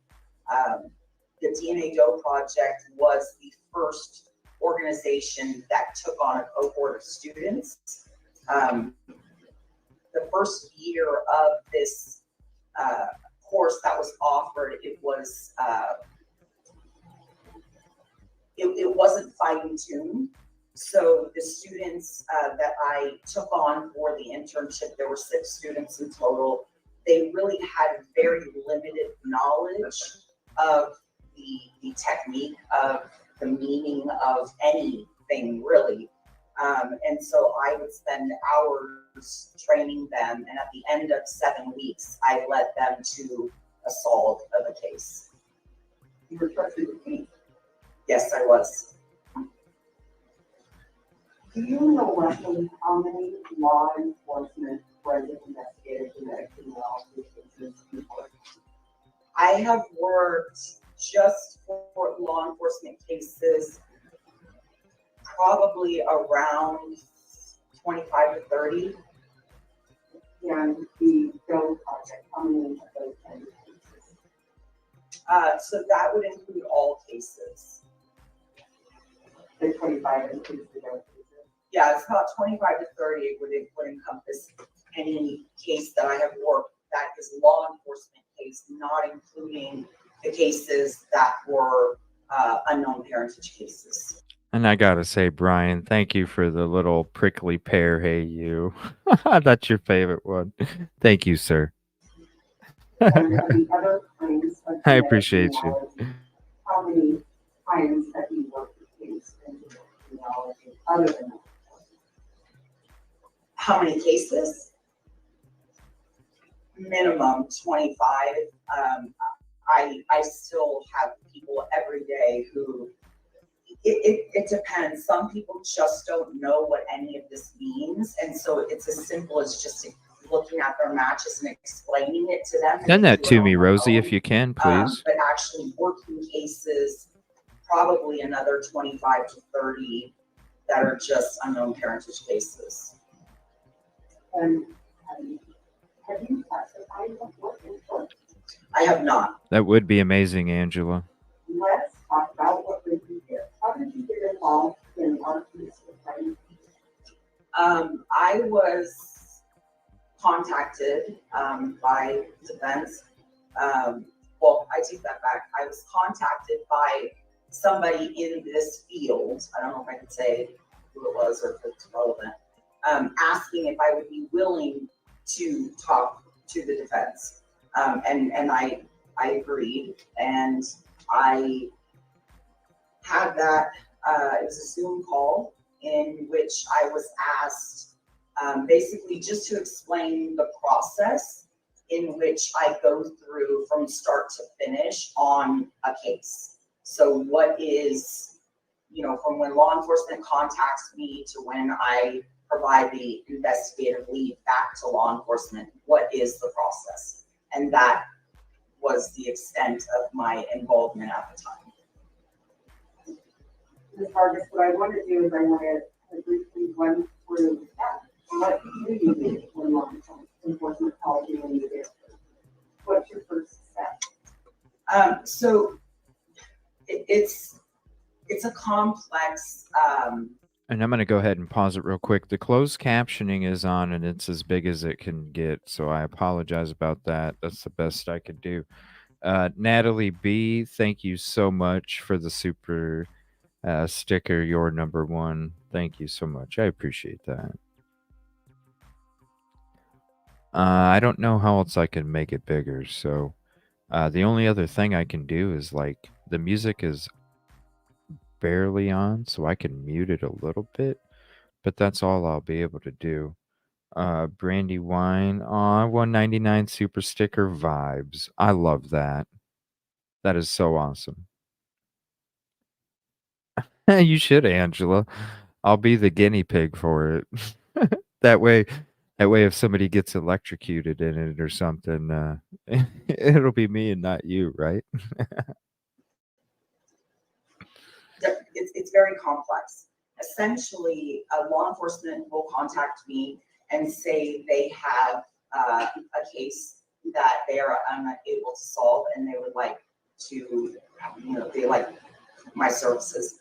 I first evaluate what type of case is it, and are there any, what is the DNA that is involved? Do we have to extract the DNA? Have you already extracted the DNA? So there's a lot of preliminary questions. Once we establish that and they agree to take, have me take on the case, I have them set up to ship the sample, whether it be something that needs to be extracted to the lab that does that, or DNA that's already been extracted that needs to be sequenced.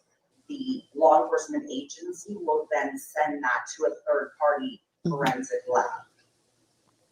At that point, when the lab receives the sample, I essentially take over the case until I provide the genetic lead back to, or the investigative lead back to the agency. In the meantime, I will stay in contact with usually the detective and provide updates on, did it pass quality check in the lab? It's being sequenced now. The data file has been complete. It's gone through bioinformatics. I've uploaded it, to GEDmatch. Do you want to upload to FTDNA, family tree DNA, because there's an additional charge for that? And so I keep them kind of abreast as to what's going on, but essentially the case is it's mine. It's in my control until I am done. And do you, during those communications with law? And Gray, I want to say thank you for that. You don't have to do any more than even just being part of this community, being about the peace, positivity, and progress, and just hanging out and chatting with us. So I appreciate that. The super chat. You don't even have to do that, Gray. Just hanging out and being a part of the community is enough. And Gray, I like your glasses. Yes, I know. I told her before too. I was I like, like love those your glasses. glasses. Yes. But anyway, while we're on this, see, she's talking about different things about how the samples are handled, like how they're shipped and everything like that. So, there has to be paperwork, like, signatures of who, you know. So she says when she gets the case, like she signs off and it's in her hands. So like there has to be like, you know, paperwork that shows how the specimens were handled, because they could A get whole bunch. damaged. Yeah, they can get damaged from point A to point B if they're not shipped properly. And that's my assumption. Yeah. But No paperwork, no reports. yeah, that's It makes no I don't, sense. It that, makes I can't absolutely even wrap my head around it. right. Anyway, With all the tests that you have to do, it makes Law no sense. enforcement, do you take their direction, and if they say stop working, you stop working? Absolutely. The case belongs to them. It is not my case. It is not my data. I am providing service for them. The only request that I have is they not have another company work the case at the same time, because it's just a lot of work that you go through. But I am at their direction. Yeah, I don't. So it's not as easy as just getting a profile and sticking it in your computer and having it. Oh, absolutely not. I've had cases that have taken me 14 months to solve.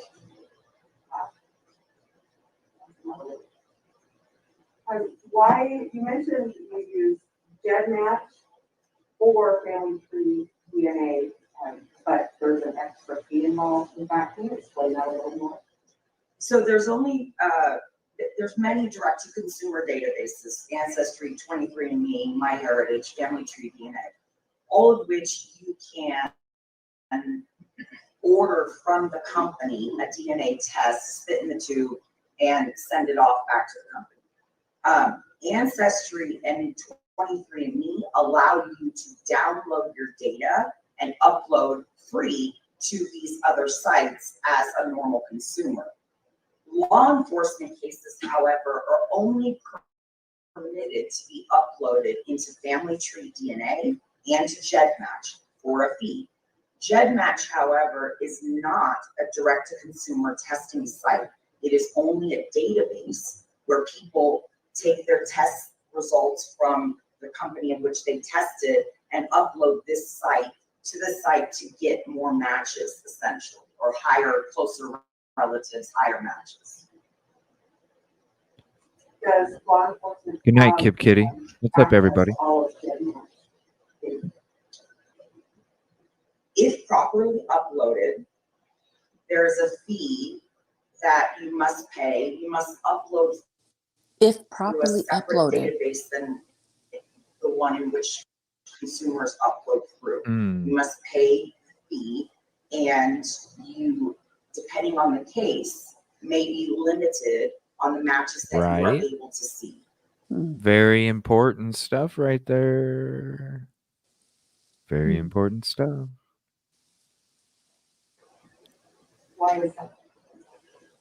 The terms of service have changed several times since the Golden State Killer case came out, and which investigative genetic genealogy became very popular. Right.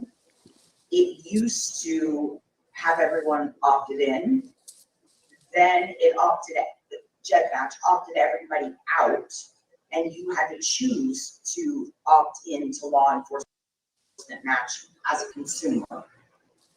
Then it decided to automatically opt Doe cases in. So to break that down, if you were to take a DNA test in Ancestry and want to upload to GEDmatch, when you input that file, it's going to ask you, do you consent to law enforcement matching? And if you hit no, and I am working violent crime non-Doe case, I should not be able to see that you are a match to my unknown DNA contributor. Boom. And that's probably why there's no reports. Should not. Just You saying. think? Right? Just saying. It does. It has. And is that because there's a problem with GEDmatch? It's just if you upload it and all of a sudden these things that shouldn't happen did?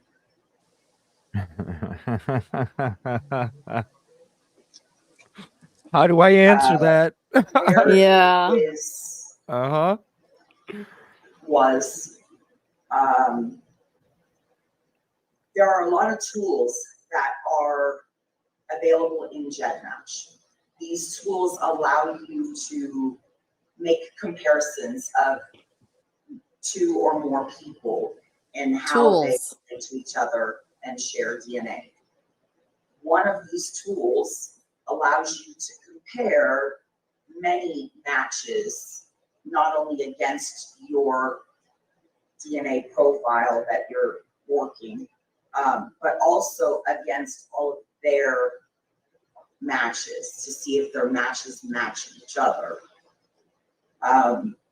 When you utilize this tool, there is a feature that you can edit the list of kits that are originally selected.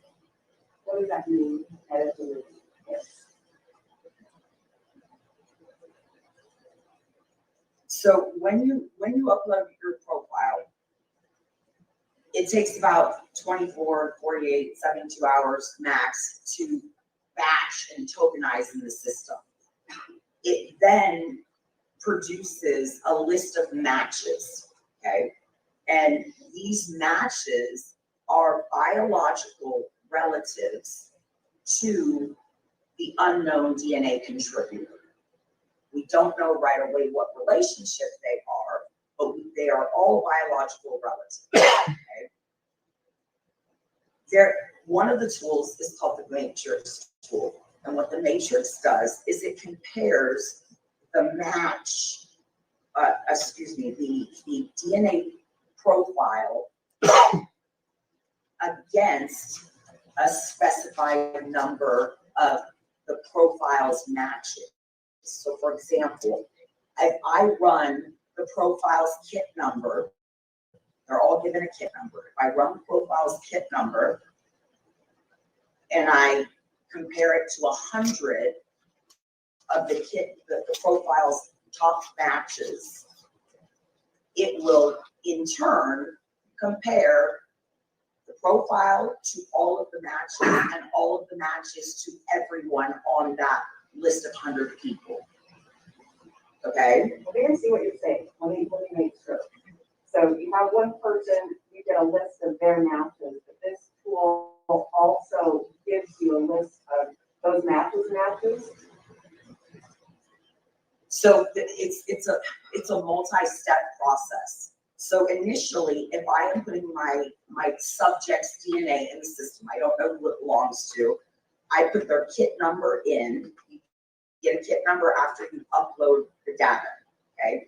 I put the kit number in, I run a tool called one-to-many, and it's gonna show the top 500 matches that this subject has.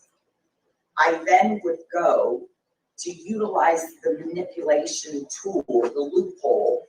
You would then go click the top match and run their matches. So the top match of your subject's top match, you would run their matches, okay? Once you run their matches, there is a tool that allows you to edit that list of matches. So we're looking at the matches of the subject's top relative, not the subject's matches, right?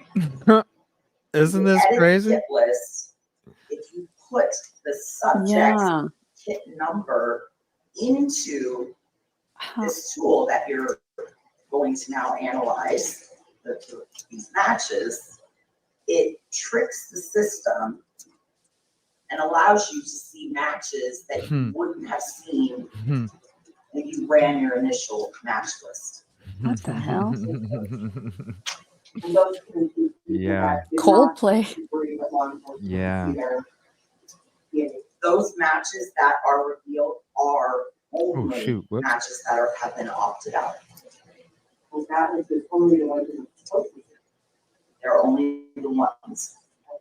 If This is crazy. if you see that the subject matches one of these people, because again, you're not looking at your subject's matches, you're looking at that person's top cousin, let's say. Oh, geez. That top cousin's matches. It's like, right? When you put your subject's kit number, it's like when I saw this, I was like, you're gonna see who now is she helping here? Right? kit or kit I'm like, who is she compared helping? against the matches of their top match.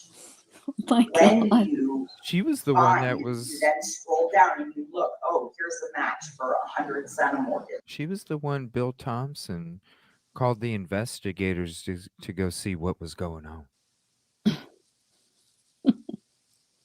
Oh, man. Yeah. You know why? You know why? Because Mm. listen to what she's saying. And I bet you it's the damn truth if you look it up. Look at, like, watch this. Here's the link to this video again. Like, write that shit down. Look it up. Centimorgans. Right? Look it up. It's got to be in documents. It does. It has to be. She's got to be telling the damn truth. I mean, come on. She's not going to be testifying if she's not telling the. Well, I mean, Well, she's anybody can lie, but come on now. she's You know what I mean? testifying as to her own Right. experience. Right. And oh man, this is it. But And wha- then forced to sign something. this is so strange that the FBI went to go talk to her. I know she's under oath, Brian, but to say that everybody tells the truth under oath would be unrealistic. You know what I mean? That's all I'm saying is that it can happen. You know, But everything's. she's not a seasoned. I mean, she's not seasoned, like a seasoned expert. She's just a run of the She's mill not person. seasoned. Yeah, she's Yeah, not she's CC, just telling but what her like what her opinion and truth is. experience and Yeah. yeah. What But she, if you know, she what, knows what centimorgans are, then I mean, I don't know what centimorgans are. I don't know what. I know centimeters, but I don't know Yeah, centimorgans. right. Yeah, I don't either. Match for 100 centimorgans. It's a common word though in this practice. here, See? Yeah, centimorgan. yeah. You hear So it all the time. You hear it all the that's time. why I have to learn. Yeah. Blow the whistle.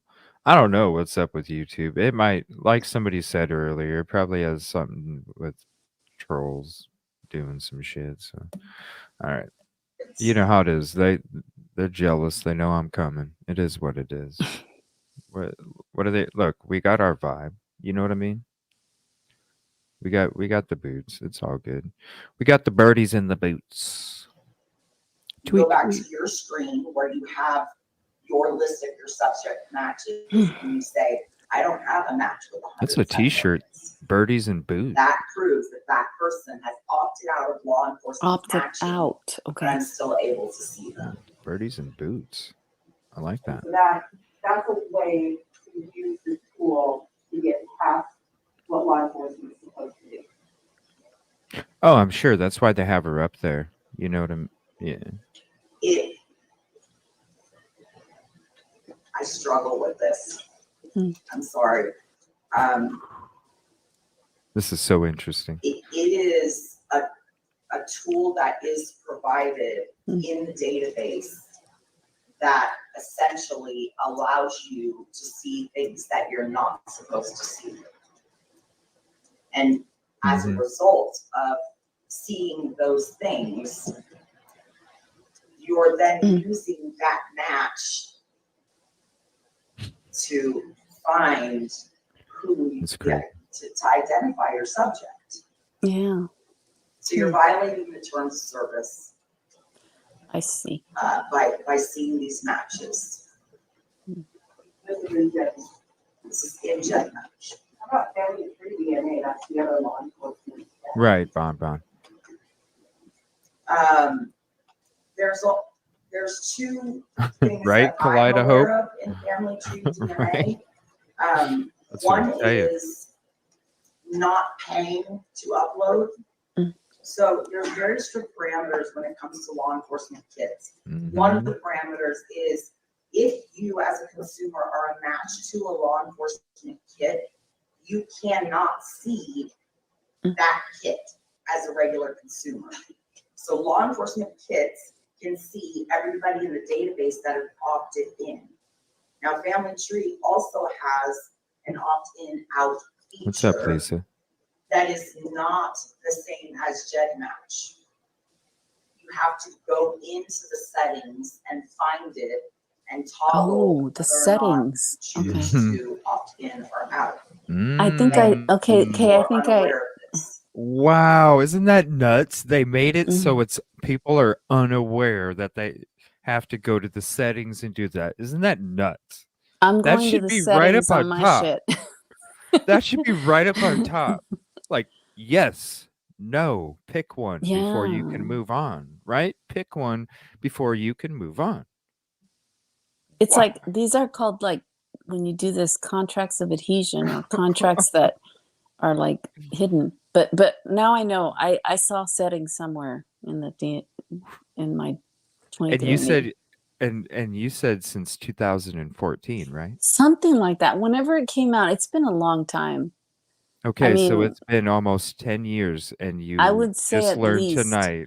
that there's So a settings. I may have seen it. I think I may have seen settings because in my original profile there is like something up above, like a toolbar, and I saw settings. I did see settings, so maybe I need to go back there. Yeah. Well, come on. Hey, if you guys don't know, that's how you do it. Seriously, settings. I'll Like, share. this is crazy. I thought this was something that was like right up on top or right, like it would be like out in the open. This is Yeah, crazy. but She's saying to most people don't even know. but to be fair, I don't remember the paperwork and all that and what I signed, Right. but I'm I sure it's a do, lot, but I yeah. always read every word. But Well, I normally do she's too, but saying I most don't know. people don't. Most people don't know. Like I'll be that right checking the there. settings. Mhm. That is such an advantage to them. Like if people are thinking that it's automatically protected, Yeah. that they don't, or that, like you said, yeah, it's probably in the words somewhere in the, in Yeah, the the stuff that you fill out. Yeah. not the disclaimer, but the the details or whatever. Yeah, there's like a registration and all kinds of shit. Because I always thought maybe it was something that you would just check out, check right away. See, let me see here. 23andMe makes you check a box to either opt in or opt out to allow. So maybe it's something that they changed since you did yours. It's 'Cause possible, she but had- I will go back and look because I can Okay. look at my original profile and when I'm going back and looking like in my Right. mind, I'm looking at my original profile where it has my breakdown of I'm, Yeah. 45% this and 45% that. There's a toolbar up above, and I think one of the things is settings, and I got to look at that. Man, that's crazy. That is crazy. Yeah, fine print. She's saying that most people don't hear. I'll rewind it just a couple seconds and we'll finish out these last few minutes and then I'll get a episode for you guys ready to go after this. And thank you so much for hanging out, Yoli. And if you're not, I know you got some stuff coming up here soon, but if you're not busy, you're more than welcome to join tomorrow night and go into this DNA stuff. We're going to kind of be doing it with the same format, kind of getting into some of the different things about the DNA, and then we're going to be getting into some more of the testimony. So, yeah, I'm okay this week. This week, I'm okay. Sweet. Cool. So. Thank you. Nice. Now, Family Tree also has an opt-in out feature that is not the same as GEDmatch. You have to go into the settings and find it and toggle whether or not you choose to opt in or out. Many people are unaware of this. Another instance is uploading the data as if you were a consumer. You bypass the fees that you're supposed to pay to Family Tree DNA for a law enforcement kit, whereas a consumer it's free. And you also get full access to the database, including matches that have opted out. Is this happening? Yes. Hmm. Damn. And I have a case. Oh shit. Yeah, she's taking a drink of water now. Oh my Yeah, but gosh. She is if so you strong for she is so strong but if for you pause it for 1 for second, CJ, oh, she is so I'm strong. sorry. Yes. No, you're good. Okay, here's where the defense has a chance to object. They can object on the grounds of speculation, lacks foundation, because she asked her, does it happen? Okay, the only way, and they didn't. The only way that she would know if it happens is because it's been done before. And that's kind Right? of hearsay. That's hearsay because she's talking about something that happened. You know, she in the past, right? She's not the one who did it. She's talking about that it happened. So it is hearsay in a sense. And so the prosecution has they can totally object.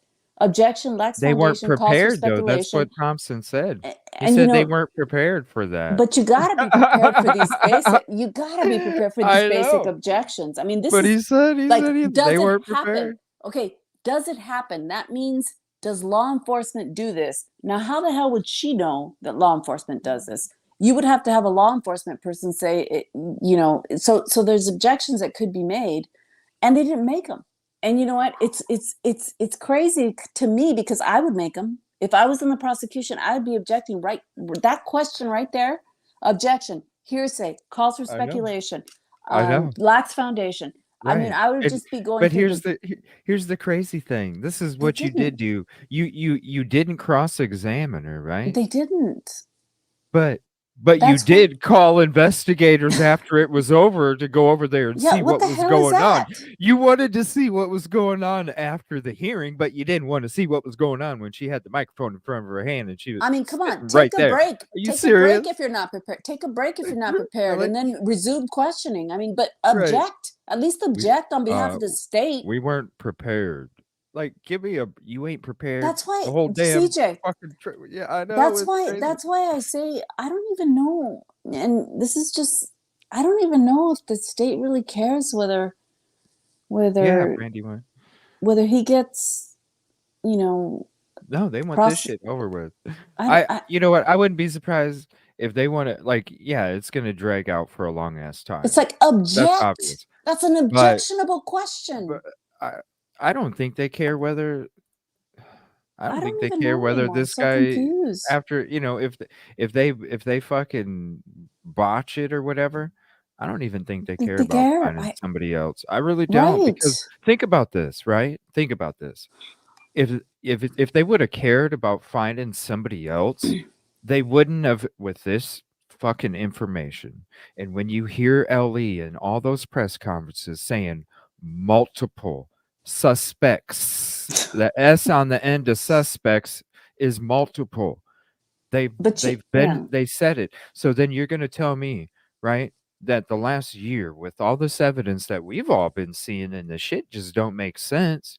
And it makes sense that there's probably more than one involved. You're going to and hello 3 other DNAs. You're going to tell me that I'm supposed to think that you're going to if this person gets off, you're going to tell me you think that I'm going to trust that you're going to try and find the real people that did this crime when you didn't even do nothing with the other DNA and you didn't even keep pursuing other freaking leads or suspects or anything. And then you the send whole the SWAT, time. the SWAT So you're going to team. do it? Come on. I don't It's a joke. understand. I don't It's a understand. joke. It's a joke. But It's this is a shock and awe. perfect example of somebody who doesn't have to do criminal law to know that the question is objectionable. Does this happen? She would have no basis. I mean, it would have to be law enforcement who says, yes, it's happened because I've done it before. You know, that's the Right. firsthand knowledge. Right. Okay, does this has this happened? How are you Have not you done? prepared to Yeah. respond to that? You know what I gotta mean? object. I mean, You could say what you're object. saying, Yoli. I mean, You could say object. what you're I would saying to her. even if I don't know the proper objection, I would just go through it all until I get it right. I mean, it's just You like know what I mean? objection, lacks foundation, calls for speculation, hearsay, whatever. I would just go through it because that is not really a proper question. Like, does it happen? How the hell does she know? There you go. That's well, I mean, they can't. But yeah, they could be like, what date, She, who, yeah, what, give us exactly. some information. Don't, of course, but and that's what it's like. When have I'm sorry, how often do you hear a prosecution team ever tell the judge that they weren't prepared? That's and then it's disingenuous because he said he wasn't prepared for the 3 unknown DNA samples when it was in the motion. We read it. It just, it's like, come on now. And then you think that I'm supposed to think that if this person gets off, that you're going to try and really find out who it is when you haven't even tried this whole other for the last year. But I will Get tell you that real. Mr. Thompson is distancing himself when he sat in the back and he had the 2, Oh, it's attorneys. training. It's Well, training. no, he sat in the back. He's distancing himself. Yeah. He's training. He's teaching. He's training the replacements. Yeah, well, that's not how Yeah. you whatever, But then, because then when they're not doing what they're supposed to, Mr. Thompson stands up, and has to, you saw that. It's can we can we request footage in your next civil case? Because I bet it's Oh, fire. yes. That'd be sweet. Yeah. I have some footage. No, maybe do Oh, I? I sweet. don't know. Yeah, that'll be Okay, cool. We I'm a could do whole a different show where person. Oh, yeah. no. I'm a whole different person. You don't even know. It's not. Yeah, like I'm a What? different. You're on I'm a your whole. A game, right? You're Yeah, on your A I'm game. not like I Hey, am now. hey, think about it. Look at a boxer, right? When they're on their A game, they look different, don't they? Come on. It is Yeah, what I it know. like. You got to be on your A game when you're out there to perform at your craft. Well, people think I'm the So court report. Like back in the day, they thought I was a court reporter and all that shit, and I just let them think that. And then when they found out that I was an attorney, they're like, "What the fuck? We've been talking about this case." yeah, we'll have to do it Yeah. sometime where we could, like you could gather some stuff or whatever, and we could have a members only where we chill back with Yoli and whatever you want to share with us. I know everybody would love it because everybody loves you here. So Well, that's nice. It's nice, yeah. but I always feel like I bring problems sometimes. So I No, hope I it's didn't not. bring problems. No. This had nothing to do with you. It had everything to do with somebody disrespecting me. That's Okay. all it had to do with. It had nothing to do with you, for real. Nothing to do Mm, with you. Now there's Okay. some other dumbass chat going on in Discords and videos and shit like that, but no, that's none of that. It's what they're saying. It's not what we're saying. You know what I mean? So Yeah. screw all that dumb shit. You're kicking it with the peace, positivity, and progress, and you're all good. You're all good. Okay. So Do I need genetic genealogy information that like you produce as a forensic genetic genealogist? Do I need that information so I don't know? If you wanted to know what the process was, whether or not there was work product, if you wanted to verify how did you come to your conclusion, absolutely. How about if I wanted to know what the rules were? You would need the data. You would need to see the data. This is the second one. I know.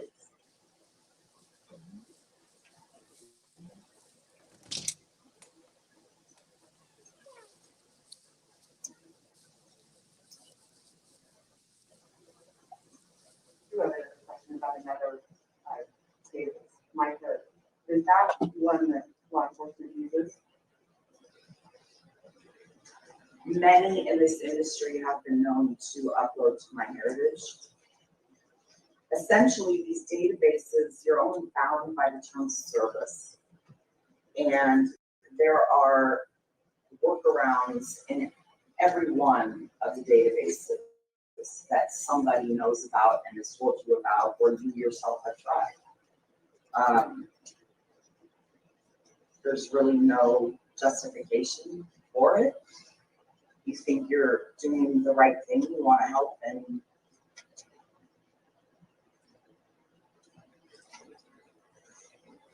There's a lot of information in genetic genealogy.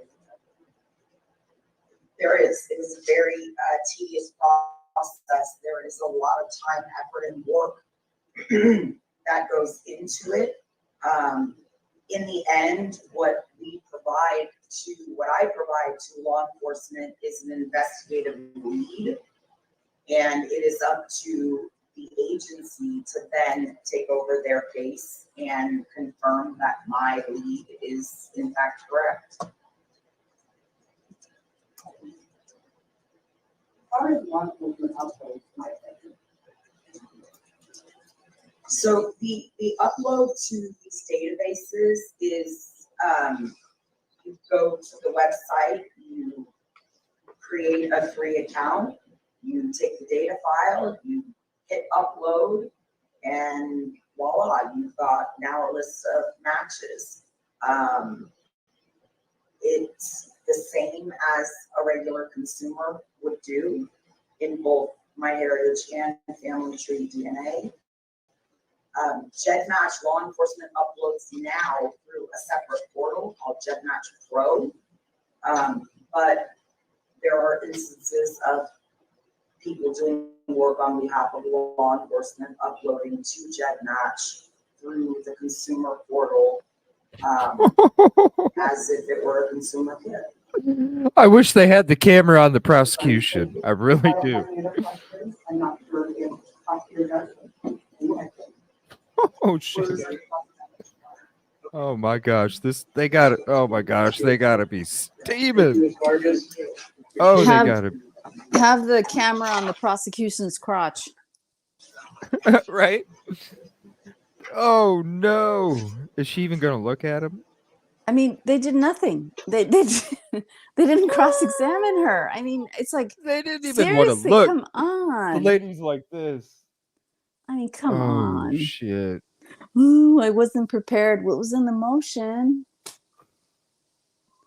Oh my man.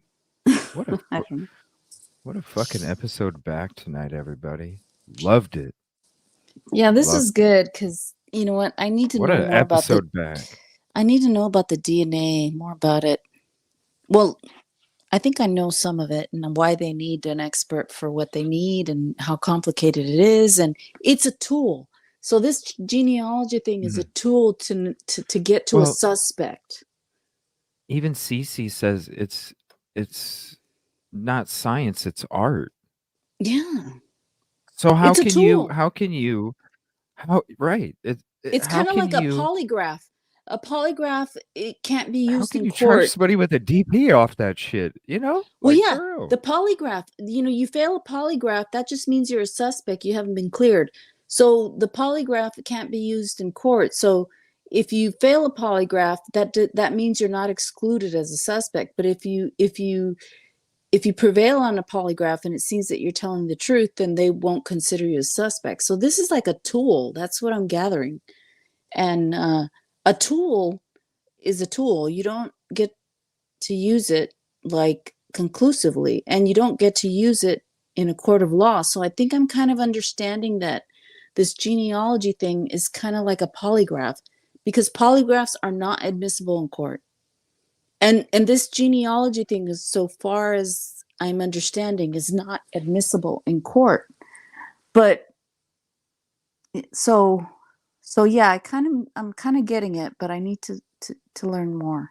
Well, we'll be getting more into it tomorrow, and like I said, we will probably end up having to do like maybe the first half of Thursday. I'll be doing a late show, but the first half of Thursday is probably where we'll be finished. Just being realistic, because there's a lot of stuff to go through. But it's going to be episodes like this where we're just getting through it. I and learned a having lot some through conversation. Yeah. And so and then the second half Thursday I'll probably just kick it and open it up to what the community or whatever. So but I want to say thank you, Yoli. I appreciate you hopping up tonight. It was so awesome. I'm glad that the trip went well. I'm glad that you made it home safe, and I'm glad that we got to have you on for another night, because we all love you here and appreciate you so much. So I'm free this week. So this week in the evenings, I'm okay. So next week, I don't know, but this week I'm okay. All right. Well, hop on. You're more than welcome. Just reach out to me in email so you're at the top, and then I'll go ahead and get that link out to you. Okay. Well, I'm rock going to on. hop off Appreciate it. now, and I'm going to say goodnight to everybody. And if Yeah, I thank didn't, you. I can't see chat when I'm on my phone. So if you, I figure. We'll figure Yeah. out a way that you can. I don't know get what's wrong with my computer, but I'll figure it out. Well, yeah, we'll figure it out. We All can, if not on Wednesday night, I'll be free, and we could kind of maybe do some practice stuff or something. Yeah. Kind of, because it would be nice for you each time you do Yeah. hop up, even in the future. You'd be able to type in, kind of like what Dolphin does. She Yeah, types yeah. and responds too. So yeah, All for right. sure. Thank you so much. Okay. Appreciate you. Well, good night, everybody. Good night. Good night. Mhm. And thank you, everybody, for hanging out tonight. It was a great night back. I apologize about the couple-day break, but it had to be done. So I just want to say I appreciate you guys' support, not only in the show, but outside as well. It means a lot to me, and I'm glad that you are part of the community because I know off of experience that you are about all thoughts, theories, and opinions, and then coming to a conclusion after that. So I appreciate you so much. It's why I call you Diamonds, and I can't wait to see you guys tomorrow night. We'll be back with part 2, and we'll be getting into more of that. And again, we're going to be listening from CC Moore about how she thinks LE got to Coburger. Ooh, I can't wait for that because I love me some CC Moore, and I know you do too. Good night, everybody. Have a peaceful and positive evening. See you tomorrow.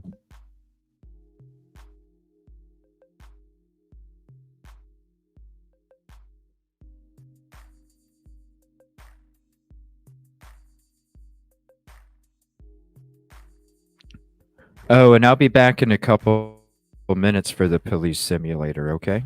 I'll be back in a couple minutes, in about 10 minutes, police simulator. I'll be doing a shift. See you guys in a few.